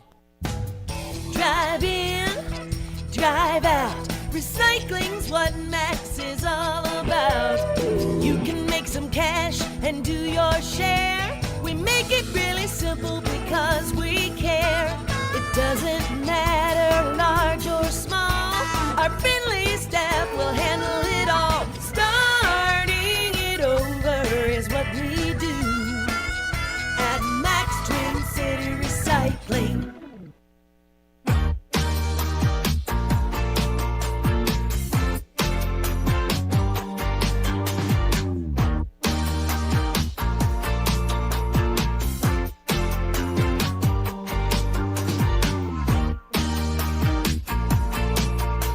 It is the Drive with Sam Piper, ESPN Radio 93.5. Continue to get your texts in, 217-359-2255. Got some thoughts on the Nike Hoop Summit, comments on David Mirkovic and also Dame Sarr, and will be interesting to see where that one goes for Illinois' sake as we play through the coming weeks in this offseason, and how they game plan, how they approach this as far as the roster building goes, and whether options outside of that in the portal make them push for that way, or can they make Dame be in a position where he's going to decide here soon? That will be interesting to see how it all plays out, and more discussion as far as Adam Miller goes and that option. We'll get to that as we go along. I know I really wanted to pull the pulse of the text line, 217-359-2255, as far as potential return with Adam Miller, and we'll get more of your thoughts as we go along. But right now, we're going to be joined by Jeremy Warner, Illini Inquirer, on the Tapman's Towing phone line. Made the pivot to Jeremy instead of Joey. Jeremy and I have already spent an hour podcast together, and we're gonna do some more. So sorry, Jeremy, if you're sick of talking some sports with me, but we'll go football, so it's not the same old deal. No, I was telling you on the podcast, Pipes, it's like, man, I did not expect this to be as newsy of a Monday as it was with Kasparis and Will Riley both declaring for the draft. We knew that was going to happen, but that actually happens, and Illinois also gets 2 football commits. They got 2 women's basketball commits, and, of course, the Adam Miller reunion potential possibility there is really intriguing. So, yeah, there's plenty to talk about on this April 14th. Despite the Masters yesterday was kind of the main thing that I was watching, but man, we got plenty to talk about. So I'm here for you. I know what it's like to do a solo radio show. So yeah, no doubt. Let's give Wagner an hour to nap or whatever he needs to get better, and you and I can chop it up, man. Going great. Yeah, I'm no Colin Cowherd as far as solo in this thing, so your help is appreciated. And like you said, we do got plenty to tackle. I am going to, instead I would read the release that Will Riley put out there on social media, not maybe to do the whole thing, but just I wondered as I've gotten to it, and he didn't make a statement as far as I'm definitely closing the door on college, or as far as that goes, or in the Gavoni report that he will not be looking in terms of a stay or go decision, like kind of on the front end, already having that in his mind. But was there anything that you've seen in his comments, both in terms of the Gavoni article or in his statement, that gives you a sense of a lean? I think most people, as we've said, and I've caught myself saying plenty here recently, is that those who declare for the draft or try to go through the process usually intend on staying in, but sometimes the feedback pushes them back. Anything you gauge from what Will Riley has said here recently? It's not what Will Riley said, because Will has to hear from the NBA. He has not obviously heard from them. Obviously, his agents can get a decent pulse of all of that, but it's more about what Jonathan Givony said. He said a projected first-round pick. That's in his first line. And then in the second line, Riley, the number 15 prospect in ESPN's NBA draft projection. And then he says in the third graph, while there were significant ups and downs, he had several eye-opening performances demonstrating his credentials as a lottery-caliber talent for Illinois. For people who don't know Jonathan Givony, he has had a scouting service, Draft Express, for the longest time. ESPN bought that, and I believe, obviously he does a lot of stuff for ESPN, does their draft board, so they have that kind of agreement. But Jonathan is as plugged in as any NBA draft expert, especially with the agencies, with the NBA teams. So the fact that he is calling Will a projected first-round pick, the number 15 prospect in his draft projection, and a lottery-caliber talent, it tells me Will Riley is going to be a first-round draft pick, and that tells me Will Riley is unlikely to return for a second season. Now, if he goes through the combine, has some flaws, Derek, all of that, and he's told, yeah, you might be a first-round pick, then maybe he's open to the possibility. But I think he's got to go through all that. But reading between the lines with Givony, how he described him, I would say Will Riley is a one-and-done draft pick, which obviously can be a bummer for Illinois fans out there. But the fact that we're talking and Jonathan Givony's talking like Illinois will have 2 top 15 draft picks and 2 one-and-done draft picks for the first time in their history. They've never had one. That's a positive for Illinois. And I know some fans out there will be like, well, you should have done more than win one NCAA tournament game. Well, this can help you win NCAA tournament games in the future because you're finally showing yourself after DeSumo gets drafted, after Shannon gets drafted, both in the top 40, Terrence in the first round, and now you're starting to become an NBA factory. That gets you more talent. That gets you more chances to, obviously compete for long NCAA tournament runs, and you need that kind of talent to do it. Illinois just was too young around these guys, relied maybe too much on the youth this year. But, man, you need another Will Riley. You need another Kasper Jonas at some point. As you and I talked about on the podcast today, it's a shame they didn't kind of get going at the same time. KJ was awesome at the beginning of the year. Will Riley was awesome at the end of the year. They just could have gotten both those guys peaking at the same time. Maybe you could have made a run, but this is positive for Illinois. Both these guys are going to be top 20 draft picks. Yeah, absolutely. And that was part of the ceiling that we spent so much time discussing is if both those guys who have this NBA potential play their best basketball at the right time, then Illinois obviously had a chance to beat a lot of teams out there. And remember the Minnesota game, Pipe? Yeah, that Minnesota game. Yeah. Like that was it felt like the one moment where they both, because I wrote about it afterwards. Brad talked about it. This is why I got these guys. It's because at this moment, and that just never really felt like it happened again, except for the Xavier game. I mean, they both played pretty well. KJ had a rough end to that game, but it feels like we only got a couple fleeting moments of that happening together. Sorry to cut you off there. No, you're good. No, that's certainly one of the reference points. And there were, like you said, there weren't really very many down the stretch, and that was probably the lone one. I do like, and we spent part of the first hour, and you and I talked about it today, as far as KJ and kind of how he'll be remembered at Illinois. And it's unfortunate that even if it was the inverse, it kind of doing the real Will Riley, having the struggles early, although where would Illinois have been as far as their season if both those guys struggled at the same time early in the year, and you probably don't beat Arkansas or Missouri and don't do what you did on the West Coast. So that could have, in terms of getting Illinois to the 6th seed and getting them in the tournament and having a solid landing spot, it was important for him to be good when Will wasn't. But I do like still, and I was reminded today that the Purdue shot, his last game at State Farm Center was something that is a good lasting impression, at least in that building for him, that he made that. But what do you think about just as talented as he was, as good as some of the moments were? It's obvious, and we dealt with it as covering him on a day-to-day basis and writing about him and talking about him, that there are people that were disappointed and that, we're feeling like he, wasn't the best guy out there for the team, even at times with his turnovers and his lack of confidence, at least, relative to where he was earlier in the year. So what do you think about pushing forward, how KJ in particular will be remembered? And maybe it is with time, some of the disappointment wears off. And then also if he pops in the NBA and you got Illinois, by his name as far as where he's coming out of, that's a great thing. Yeah, I think you hit it all there, Derek. It was all about timing, because if you would have asked in mid-January about Will Riley, what would people have thought, right? But he ended the season well. He got better as the season went along, and now he's remembered incredibly fondly. He was the fan favorite. Kasper Sakashonis, if his season would have ended with that injury, everyone would have thought this was one of the best freshmen we've ever seen. And he was. He was one of the best freshmen I've ever seen at Illinois. And I think I've probably become a KJ defender out there, and I'm fine with that because I can acknowledge he was flawed, and he had a rough end of the season. I mean, 24 turnovers in the last 4 games is bad. Like, there is no defending that, and a lot of those were inexcusable. But that also overlooks the first 2 months of the season where he was one of the best freshmen in the country and one of the best players in the country, period. That Arkansas game was special.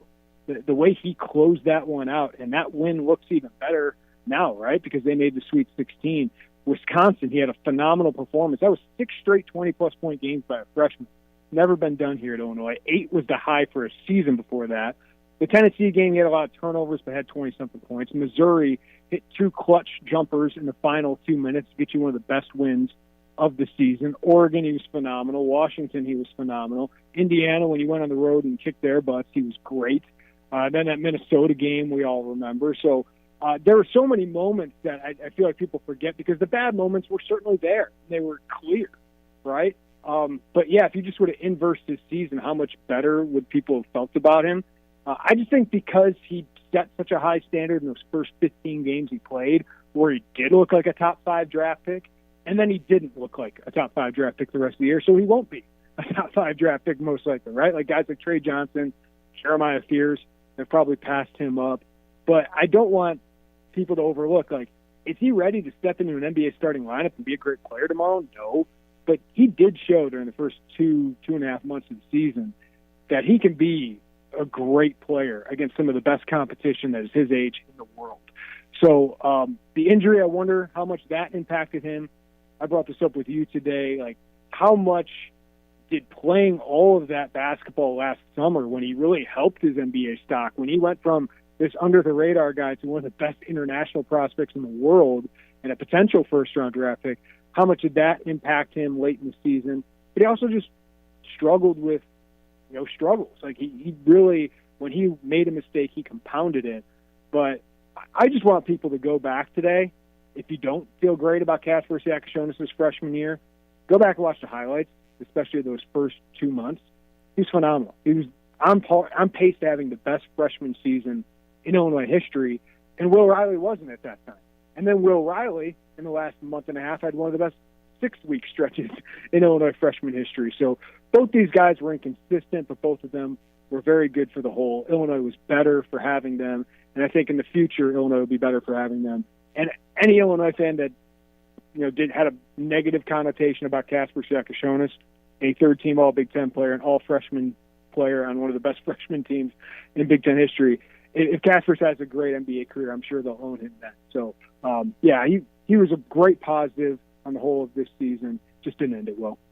Jeremy, I asked Brad after the Kentucky game where he lands on being this young again. I know that's probably a different conversation than what I'm about to ask you as far as what we took away, because Illinois fans, us covering the program, have never seen a one-and-done draft pick in an Illinois uniform, and now it's looking like it's probably 2. And I want to know, where do you land on, from what we learned, what that looks like? Now that these 2 guys will mean if you get another one that will be the same experience, both either on the good end or the bad end. It could be one way or another as far as that goes. But anything you took away from what it looks like to have that talent or just young talent in your program? I think it's a dumb question to say, hey, would Illinois like to have any more of that? Obviously it's yes. But anything in terms of the roster building, because you do got to make decisions whether you're going to prioritize a high-end freshman versus maybe trying to go old in the portal. Of course, the sweet spot is probably having both. You and I were talking earlier, and you mentioned UConn as the Steph Castle, obviously with the old guys of Cam Spencer, Tristan Newton, Klingon. So what do you think as far as that goes in the future with Brad Underwood and trying to maybe blend both sides, or could you see him going young if the right pieces line up? If you told me today Kasper Sakashonis 2.0 and Will Riley 2.0 were available to be on my team next year and they cost $4 million, I would sign up for that with this roster. Yes. Because now you have Kylan Boswell in his second year where I feel a lot better about his consistency. You have Tomislav Ivicic in his second year where I feel much better about what he will bring to the program. And then Big Z has got some veteran leadership to him. And Ty Rodgers, I'm interested to see how he plays. But you do need more veterans. But one thing that gets overlooked about these two is there was such a heavy burden on KJ, especially because Trey White was inconsistent. Kylan Boswell was inconsistent. And Ben Humrickhouse was not what you thought he would be. Like, I thought he was going to be better. I know the staff thought he was going to be better. But if Ben Humrickhouse shoots 40% from three, maybe we're feeling a lot better about what this team would have been. So, yeah, like, your two best playmakers were freshmen. I don't know if I want to do that again, right? Like, where the ball in the hand guys, like, they were your best players for most of the season. Kylan and Tomislav were obviously great. And Tommy, I would probably say, was your MVP just because of his consistency and the way he let you play on both ends of the floor. But, you know, you needed Kylan and Will Riley to go get you buckets when it mattered most. You needed them to be great to make any kind of run in the NCAA tournament. So if I got a team where David Mirkovic is my fifth player, fourth player, and Dame Sarr is my second or third player, I feel pretty good about that. But it's different this year because Kylan Boswell and Tomislav Visic will be more established. I just feel more confident of what I'm going to get out of those guys game to game. Plus, they know what Brad wants. They know what the standard is. So to answer your question, like, I still want those players because, as you said, Stephon Castle and those UConn freshmen take you to a different level. But you still need some consistency, and that's something this team never really got in its veterans until late in the season with Trey and Kylan and Tommy. So if you can get more consistency from your veterans, which I think you will, if you add another veteran on the wing, which you clearly need, and then you bring Dame Sarr into that and David Mirkovic into that, I feel pretty good about it. You still need this type of talent to make runs, right? Like, I know Florida is kind of this real big outlier because they had no top 100 prospects. They are a huge outlier. Most of these teams are going to have first-round draft picks on their roster. So keep going at that pool, but surround them with more consistent veterans. You know the voice, Jeremy Warner, IlliniInquirer.com, joining us on the Tapman's Towing phone line. I want to save enough time for football, but one more hoops question. You know we can go forever. We went for an hour on our pod earlier today, but I wanted to ask, you mentioned Dame Sarr. I wanted to get your thoughts on what you saw, Nike Hoop Summit on Saturday, but what if some of the pieces going forward as this thing comes together, names that we know right now, we talked about Adam Miller, Dame Sarr, what if those are two additions to this puzzle? You've written and you've spoken about, and I agree with it, it feels like the floor is in a pretty good spot right now with the foundation that they have with the returners and obviously adding Big Z and Mirkovic to it as well.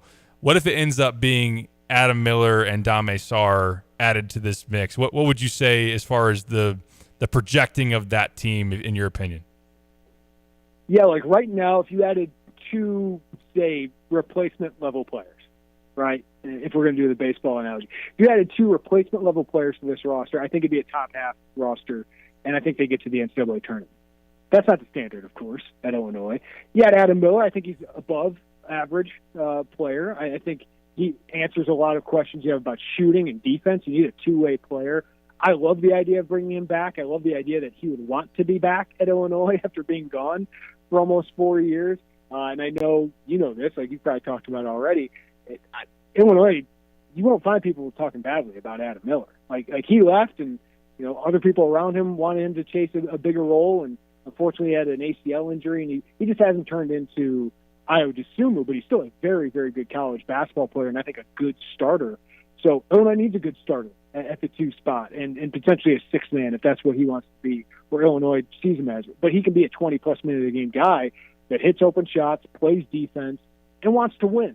And you could probably get him at a decent price, which is important when you're putting together rosters. So I love the idea of bringing Adam Miller back. I also love the idea of talking to Adam Miller because he's phenomenal with us media. And I think it'd say a lot about Brad Underwood if you get Ty Rodgers and Adam Miller returning to Illinois. Ty after a red shirt and Adam Miller after being gone and at two different programs. So I think that'd say a lot, and it'd get them old, which I love.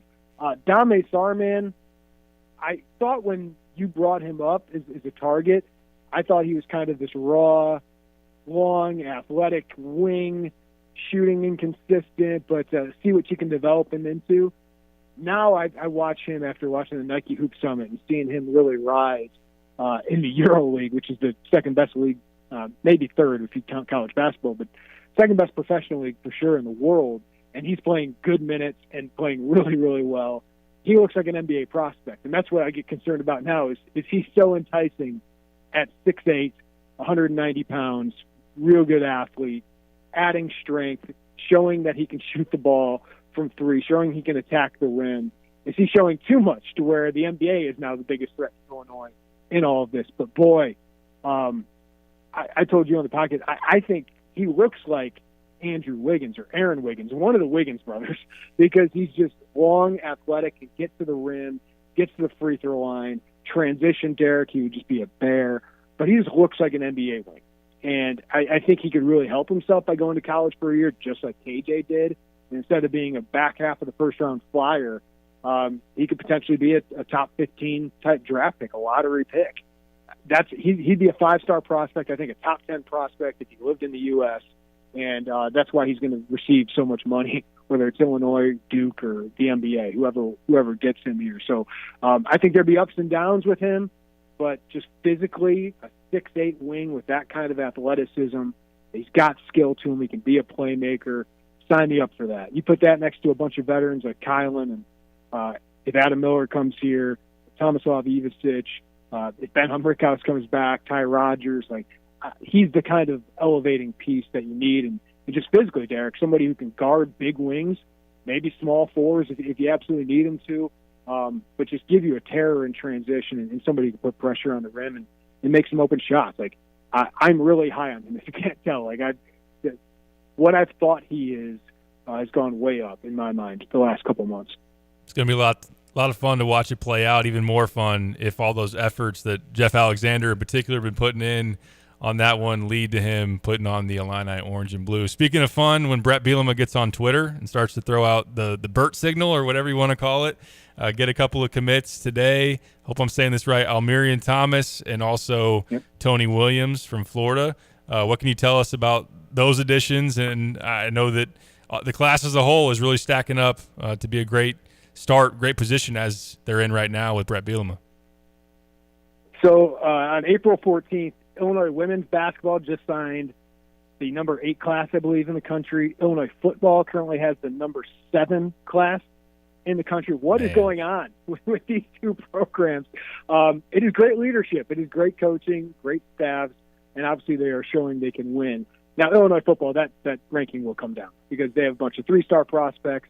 These powerhouses will fill up with 4 and 5 stars, but Illinois is on pace to have a top 30 class, a top maybe 25 class. Illinois hasn't had a top 25 or 30 class since Ron Zook was here, and I was still in college. I was in college a long time ago, Derek. So it has been a while since that has happened. Florida guys, they are just so good with these Florida defenders. Almirian Thomas is a heck of a story, what he's battled through. His dad died before he was born. His mom just died last year. He's living with family friends. But, man, he's finding his dream. And Aaron Henry gave him his first scholarship offer. That made a huge impact. It was life-changing.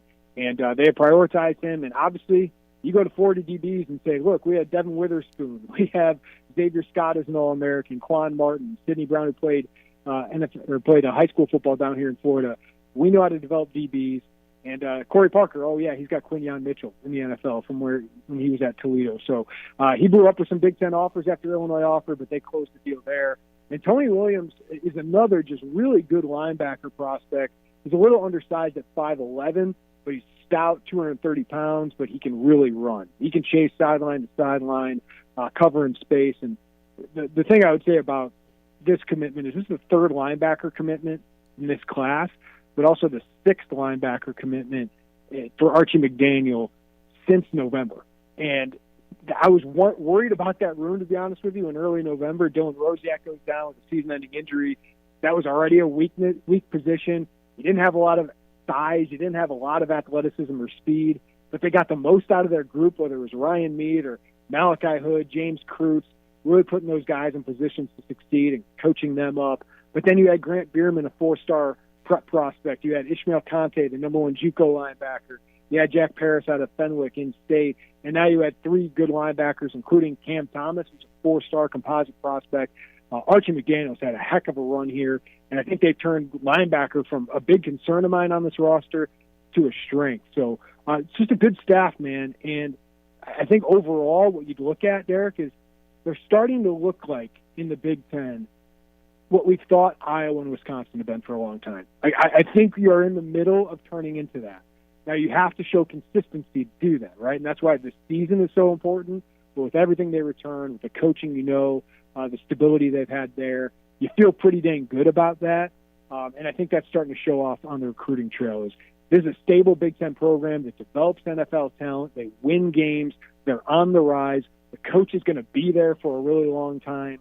That's starting to resonate. And they're just winning so many Power 4 battles. I'll give you a stat that really stood out to me today as I was kind of crunching numbers.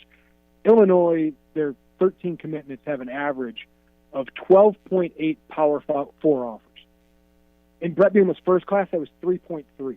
Man. Like that tells you the recruitments that they are winning right now. His best before this was 7.7, and that was last year. So this is almost double that.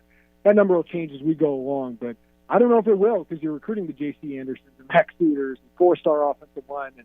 Like, they are in a good spot right now where they're upgrading the talent. They're adding more and more depth to where it gets more competitive to break through into that rotation. So Illinois football is in a really good spot right now, and if they can continue this momentum on the field, Derek, you feel like you can really be maybe not Ohio State or Michigan or you can beat some of those programs. Maybe you're not a powerhouse, but you can be a program that wins 8 to 10 games a year. And in your special years, you might be able to get to a college football playoff. That's what it feels like they're on the cusp of, as long as they take advantage of this season ahead of them. Got to check out Illini Inquirer. Jeremy's got stories on Tony Williams and Almirian Thomas, as well as a What It Means column, and Ryan Easterling with the film breakdown that you're going to want to check out as well. You mentioned J.C. Anderson. I know he took a recent official visit. Want to check in on that one. Of course, local interest. A lot of people around here would love to see him make the trip from Mount Zion to Champaign. What do you make of? Take any scoop on that? I think Lon might have more scoop than me on that one. I think that's the underlying reason why Andrew went there is to get that thing locked up and done. But yeah, I should be pressing him on that. What do you think about that way that's trending, and any other recent officials that fans should really know about as far as Illinois football goes? Yeah, I think you're really focusing on the in-state kid now. And J.C. Anderson, you asked me where they're trending. I think they're trending well, Derek. I think before the season started, Illinois was chasing some schools because they had a lot to prove. One, they still have to prove that they can throw to the tight end, but their plans were kind of thrown out the window once Cole Russ suffered that knee injury. And, we hear he was doing really well in training camp, but only was available for 1 week. So it's still more of an idea what their tight end usage is. They haven't had a pass-catching tight end. Well, Brett Bielema has a good history of tight ends. Tip Ryman was a third-round pick. Hunter Henry was a great player at Wisconsin. He had several draft picks at the position, but still kind of an idea here at Illinois. It feels like it's getting to the point where it's like with John Grosser point guards, like DJ Cooper was a long time ago. Can you show it on the field now? But I do think the winning that has happened and the stability, like North Carolina changed coaches. Notre Dame's kind of focused on some other targets. Penn State's kind of focused on some other targets. Auburn, Hugh Freeze hasn't had a good first couple of years, though they're right in the mix. Ole Miss is right in the mix there. But I do feel like the other schools are probably chasing Illinois. I think they've set a high standard. But JC's going to go through the process, is everything we're hearing. But I think Illinois is doing well there. Now it's just about, can you close in the summer? And if you're ranking the 4-star out of Morgan Park, I feel like Illinois has been in a good spot there for a while. Just, again, can you close? But, man, they have done everything right. They offered early. They prioritized him early. They've offered him a chance to play DB. Then he wanted to play wide receiver, so they've offered him that chance. Or to play both ways, like Travis Hunter. That's kind of his idol. But also, Brad Underwood came and pitched in and said, hey, if you want a basketball roster spot, we're not going to have 15 scholarship guys. Like, you can play basketball because he's a Division I prospect for basketball, too. So I think Illinois has met him everywhere he's wanted to be. But Oregon, USC have kind of gotten in the mix. But his other official visits are to Kansas State, and one more. I can't remember off the top of my head, but it is a very winnable recruitment. I just feel like you want to shut that one down before he takes any other official visits. Another guy I'll leave you with is Tony Bologna out of Palatine. He just visited this past weekend. They're really pushing hard for him. He could play either side of the line of scrimmage, but they've really pushed for him as a defensive lineman. He's a guy I got my eye on, and see if they can close before he takes any other official visits as well. So they've done well in Florida, got 6 commitments from that state. They got 3 from Illinois. I think they'd really like to add a couple more in-state here during the spring and summer. Great stuff, Jeremy. Really appreciate your time. Last thing I'll ask you is if we get like a Inquire versus Illinois basketball triathlon, like me versus Brad Underwood in shooting, would you sign up for arm wrestling against David Mirkovich? I think he'd crush me because he's got the lever. That's Plus, true. he's got like 50 pounds of mass on me. I'll take one for the team, though, because I don't know what else I could do. I could set a hard screen at 5'9". I could play hard, but anything skill-wise, Derek, you're not getting from me. Brad Underwood criticized your shooting. Yes, I'm glad he hasn't seen me shoot yet. That's for sure. Maybe bench press reps. That's probably to go for David on that. That could be where I actually could beat somebody on the basketball team potentially. Because what, Kevin Durant got none on 135? Yeah. Do you think Wagner could get 135? I'd hope so. Yeah, I was going to say I don't know what Joey's going to be competing in. We got to find him something. But he is on the NOAA log over there. He's taking some jumpers, so we'll have to maybe put that behind a paywall where he landed. Yeah, he did. Trey White was offering him up to, hey, you want to shoot a couple? And Joey's like, yeah. He did make one. Drained. Yeah. Nothing but net. Good for him. I would not have. I probably would have not hit rim. So good for Joe. No doubt. Appreciate your time, man. Good catching up again. Right. See you, Thanks. Jeremy Warner on the Tapman's Towing phone line. Appreciate his time, insights, Illini basketball and Illini football for sure. And that would be a fun thing to get over there and get a Illini basketball against Illini Inquirer competition. That's fair. David Mirkovich, which I got to find a way to, once he gets here, is it David? Is it David? It does sound based on, I know that Noah Eagle and Robbie Hummel on the call the other night at Nike Hoop Summit. Mirkovich is how it's pronounced as far as his last name, but 6'8", 6'9", is going to have the arm length on the arm wrestle against Jeremy. But I joked with him earlier on our pod that who's got the bigger pipes, Jeremy Warner or Mirkovich. Both of them in a good spot. They definitely are working on that. But that was something when they zoomed in on Mirkovich on Saturday night, like, man, he's built.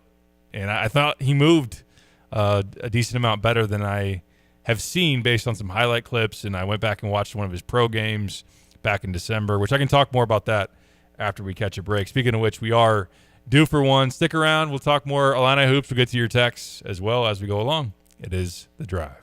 Christie Clinic has been helping patients win the fight against cancer for almost 90 years. The Charles W. Christie Cancer Center brings together a multidisciplinary team of providers who recommend and provide treatment options. Their team works together to fight cancer while helping reduce the side effects of treatment and maintain your well-being. A team built to act, a team ready to bring hope when you need it most. Learn more at cancer.christieclinic.com. Race weekend, April 24th through the 26th, IllinoisMarathon.com. It's time to plan your summer swimming season. Urbana Park District is selling pool memberships to Crystal Lake Park Family Aquatic Center. Memberships are on sale through April. The pool opens Memorial Day weekend. Single, family, senior, and veteran rates available. Purchase memberships in person at Phillips Recreation Center, 505 West Stoughton, or at Urbana Indoor Aquatic Center. Call 217-367-1544 for details. Urbana Park District, you belong here. My name is Jim Brookins. I own my lawn care service for over 15 years now. I have met a lot of great people doing this. Most of the people I meet, they become great friends. I do edging, weed eating. I blow everything off so it looks fantastic when I'm done. I believe, in my mind, I do the best. Usually my average range is usually around $40 per yard. You can call me 217-621-8807. 217-621-8807. Tim Culver, owner and president of Classic Plumbing and Air. A plumber is a person that is well-rounded. They have education, they have experience, and they are versed in more than only one phase of plumbing. A plumber is someone that has experience in all three phases, and they understand how all three of these plumbing aspects work together as well. was in the heating and air conditioning business for approximately 30 years and then retired in 2021. So I came out of retirement because I'm very big on taking care of our local community. The most satisfying part of my job is when I know that I've done the right thing for the customer, taking care of the customer's happy, and when I walk out the door that I'm not afraid to put a sign out in front of their house that says, "This job was done by Chuck Thompson, Classic Plumbing and Air." Visit them at classicplum.com. Listen up, Gen Xers. Elizabeth Banks here. The recommended age for pneumococcal pneumonia vaccination has been lowered to 50 and older, even if you're healthy. It's up to us to lead the way. We've done this before. Music videos, fanny packs, even the World Wide Web. So let's do it again and get vaccinated. We're at over 6 times greater risk for pneumococcal pneumonia compared to adults under 50. Gen X, this is our shot. Visit vaxassist.com to schedule. Sponsored by Pfizer.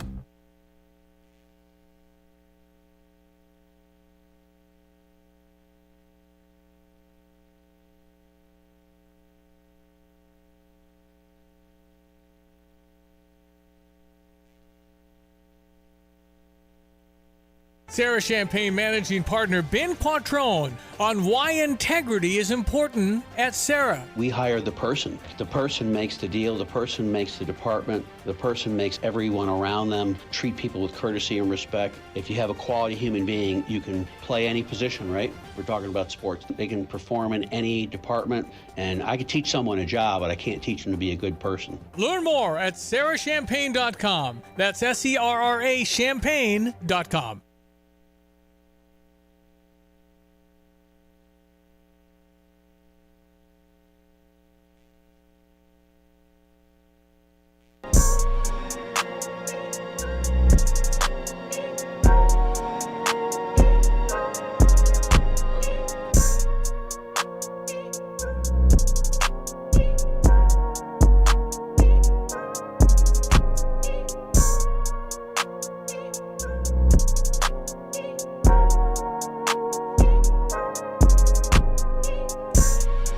Back on the Drive with Dan Piper, ESPN Radio 93.5. Let's get back to the Max Twin City Recycling text line, 217-359-2255. If you want to weigh in, Mitch says, want to get older and add outside shooting. Adam Miller checks both those boxes. He adds, he's now a father. Maybe that he's matured, so hope that's the only parental drama. Yes, it was largely, and this will be not anything that we haven't talked about before. His mom was a big driver of friction and divide between Illinois and his side of things after that first freshman season. I think that's not to, put her under a microscope when some other situations have been very similar. I mean, we just saw Merez Johnson end up being pretty much in a similar spot. Although I know someone asked also, was Adam going into the portal part of the first season of NIL, as in could it have been money driven? But I think that you have people, it doesn't even have to be parents, it can just be people in their camp, high school coaches, AAU coaches, trainers, voices of influence who feel like you should be in a spot that allows you to shine more or used differently or whatever it might be. And I think there were just such high expectations for Adam coming out of high school, and that's not really all that different for a lot of people in his position. When you're a top 30, top 40 prospect, you are just maybe even having people around you feel like you should be a one and done draft pick. In hindsight, that obviously feels like it was, overreaching for Adam, being a guy that's not a point guard. He's 6'3". He is an off-ball shooter at 6'3", which, not saying if you're elite at that and also a really good athlete, that could be part of your future. And it's just he's not in the same range as Ayo in terms of an on-ball creator, a guy with a little bit more size who can do everything that Ayo ended up doing.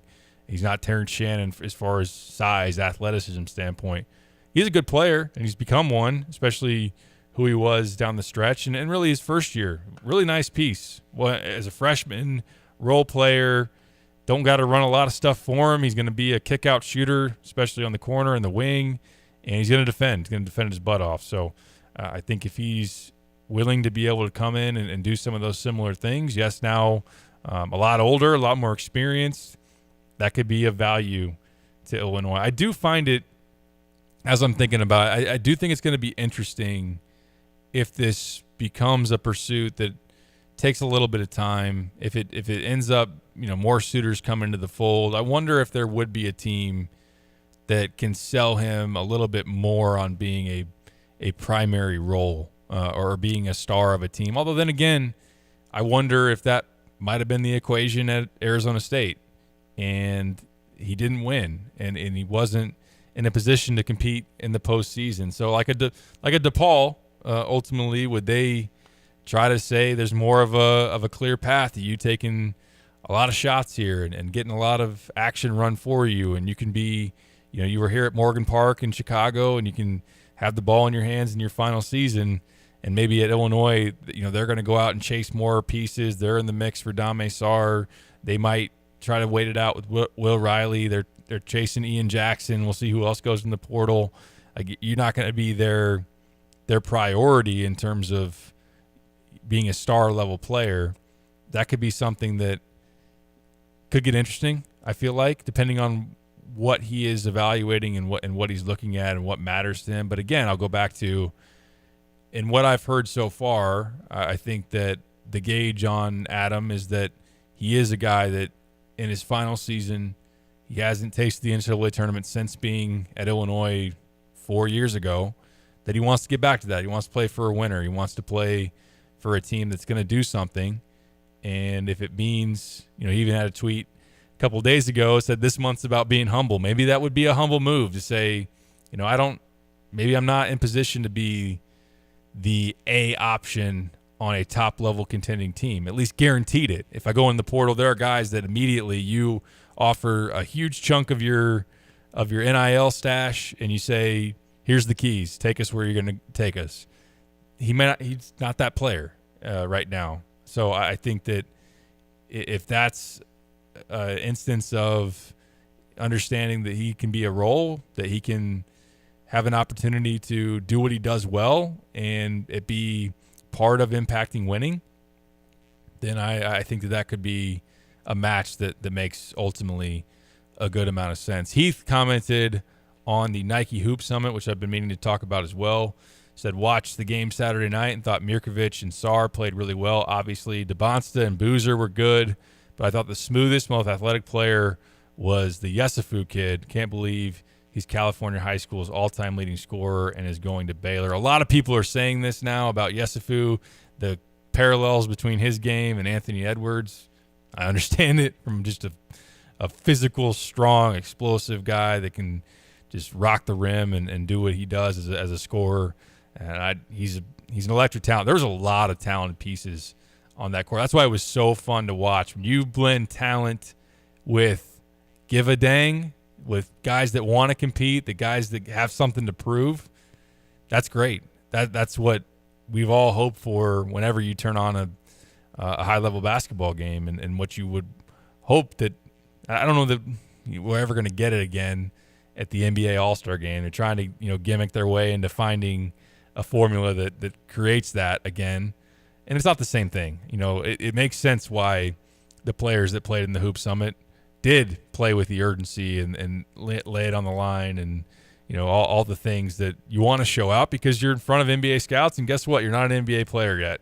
And in Dame Sarr's case, there's a lot of money to be made. There's a lot of opportunity to be had, whether it's in college or showing those NBA scouts that you're ready to make the jump now. So it makes sense why there is a different level of competitiveness. But I agree, Heath. Yesufu was awesome.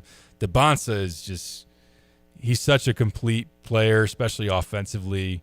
Powering through Dame Sarr on that finish early in the game was really impressive. The shot making that he has is tremendous. I mean, he can score from all three levels of the court, and he's going to be a problem at BYU. I mean, there's a reason why he's ranked the way that he was, and ultimately commanding the dollar amounts that is going to go his way. I was pulling up the stats, looking at the box score for Team USA, who ended up winning a thriller. They were down significantly early in that game, ends up where they're back in front. The World makes a run down the stretch, send it to overtime, and then USA ends up with the victory. But AJ Dybantsa, 24 points, 6 rebounds, 5 assists, 3 steals.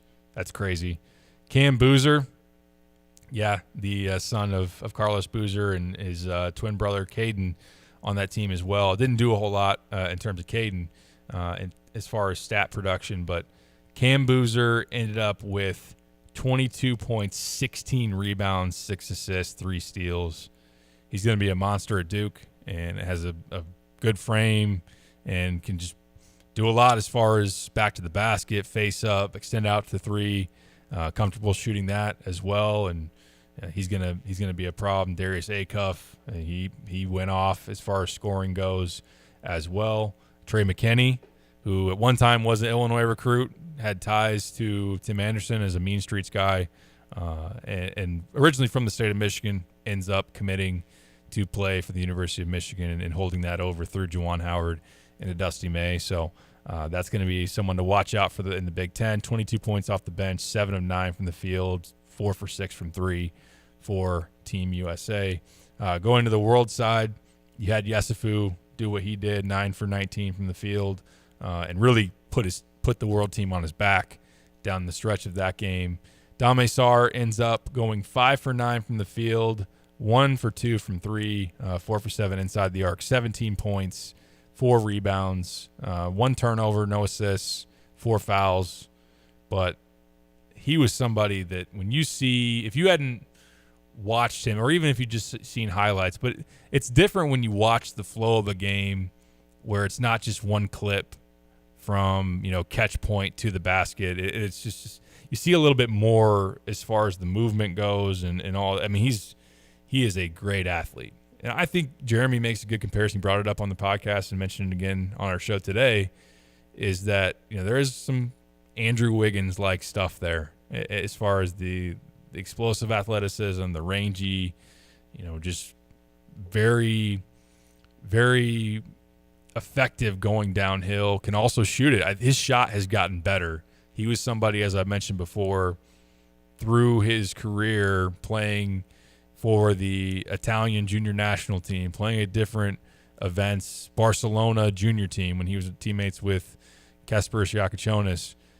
It's kind of been like when you catch him. Like there have been events and weekends or stretches where he's played and he's been a low 30s 3-point shooter, even a little bit lower than that. Other times he shot it around 40%. So, but playing for the Barcelona senior team, yes, on the whole, it's been more of a limited sample size, but he shot it around 40%, and he's looked like a guy that's smooth off the hand. He took a deep 3 that he nailed, I think, in the first half. In this game, he's somebody that when he has that going, in addition to the shake off the bounce, the ability to beat guys off the dribble and finish athletically around the basket.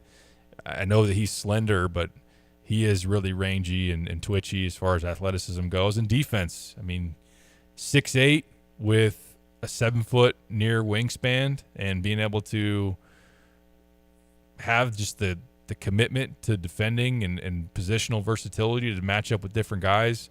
Like, there's a lot of value to that. And obviously, if Illinois was able to land him, it'd be a great piece. And I think, as Jeremy said, I would agree, putting a high upside freshman around more established veterans, especially at Illinois, like year 2 of Kylan, year 2 of Tommy here, add Big Z, who's him and his brother are going to turn 22 years old coming up in later this summer, and on down the line. If you get Adam, Ty Rogers, that's a situation where maybe you get more consistent production from your vets and can allow you to withstand whether there is some of the highs and lows with a freshman making that jump. But he is a different freshman, different than Will, different than KJ, because those guys hadn't played the level comparable to a Euro League.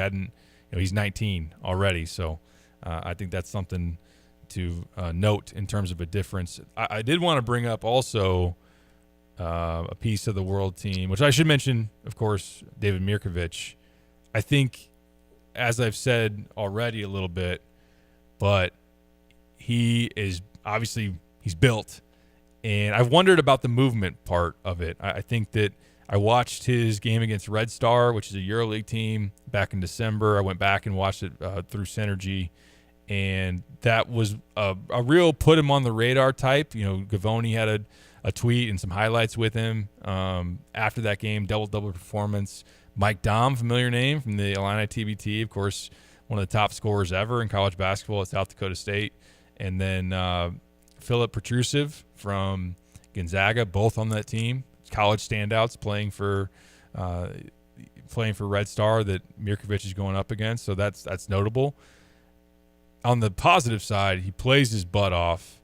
He really is scrappy and tough. He's wrestling on the ground for a jump ball and just is unwilling to relent even after the whistle. He bumps Mike Dahm on a box out underneath and knocks Dahm into the out of bounds, and the other side is begging for a foul. Dahm a little more slender as that stretch big.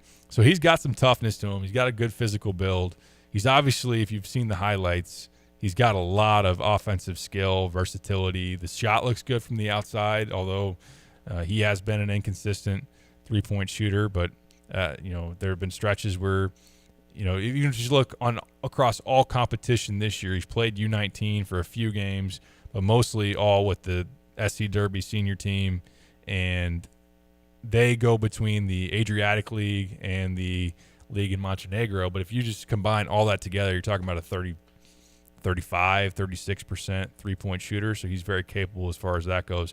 One of my main questions is the athletic part of it. He hasn't been somebody that looks like they're all that laterally mobile, definitely not a quick twitch athlete, not a off the ground athlete either in terms of a vertical. I think at the Basketball Without Borders in 2024, he registered a 28-inch vertical. I don't know if that was the standing vert or the max vert. Either way, that's not great. For reference, I was looking it up. Zach Edey, I think a max vert of like 31 and standing vert of 26 or 27. So that just kind of gives you a little bit of context. But I think in this game, watching him live, he was more fluid moving than I thought. I think that it didn't stick out like a sore thumb, which it could in this type of game with all the high level players on the court, the athleticism that DeBonsa and on down on the line on the court in this game could have really this guy, look how slow he is. This guy can't stay in front of anybody or doesn't cover any ground, can't get out to the perimeter. He looks gassed. None of that was the case with Mirkovic. So I'm not saying that I still don't have concerns, because I do, of him guarding in space in college. I think he's somebody that I would say, I wrote about it going into the weekend. I still think is the case. If he gets beat to a spot off the drive, he's not recovering in most cases, especially as you forecast, into college and some of the guys that he's going to have to guard. That's something that is concerning, is not being able to make up and fight to stay in front. If he guesses wrong, he uses anticipation to kind of make up for some of the physical limitations. And watching him, if he guesses wrong, then he's going to get burned. But maybe it is Big Z on the back end that can help some of that with the shot blocking. And but on the whole, I like the player. I think he's a good player. He'll bring some offensive skill. I think just the solid physical stature of him is going to help him as he makes this transition. And overall, it was a good showing, especially early in that game. And I'm excited to see what his future at Illinois ultimately looks like. The last guy I was going to bring up is Omir Mayer, point guard. I can't remember what country he's from, but 7 assists. He was fun to watch as a playmaker. Didn't score in that game. I've seen Purdue mentioned as a team that is recruiting him. And speaking of Purdue, they get the announcement today, Braden Smith is back. So count Braden Smith, Fletcher Lawyer, Trey Kaufman-Renn, all returning for Purdue. They get a big piece in the portal in terms of a big man to add to that mix. Daniel Jacobson will come back as a healthy freshman, 7-footer who can provide some rim protection and probably has another year now to obviously add strength and whatnot. So they're going to be tough. They're going to be really tough as they project into next year, and we'll see what other piece maybe they can try to land, although I imagine the retention would not be cheap for them based on who Braden is and TKR, and obviously Lawyer's very experienced as well. So that's going to be, as of right now, the team to chase in the Big Ten as things shake out. But speaking of which, we'll have to still see what dominoes fall where, and the portal is still open for another 8 days, and that will –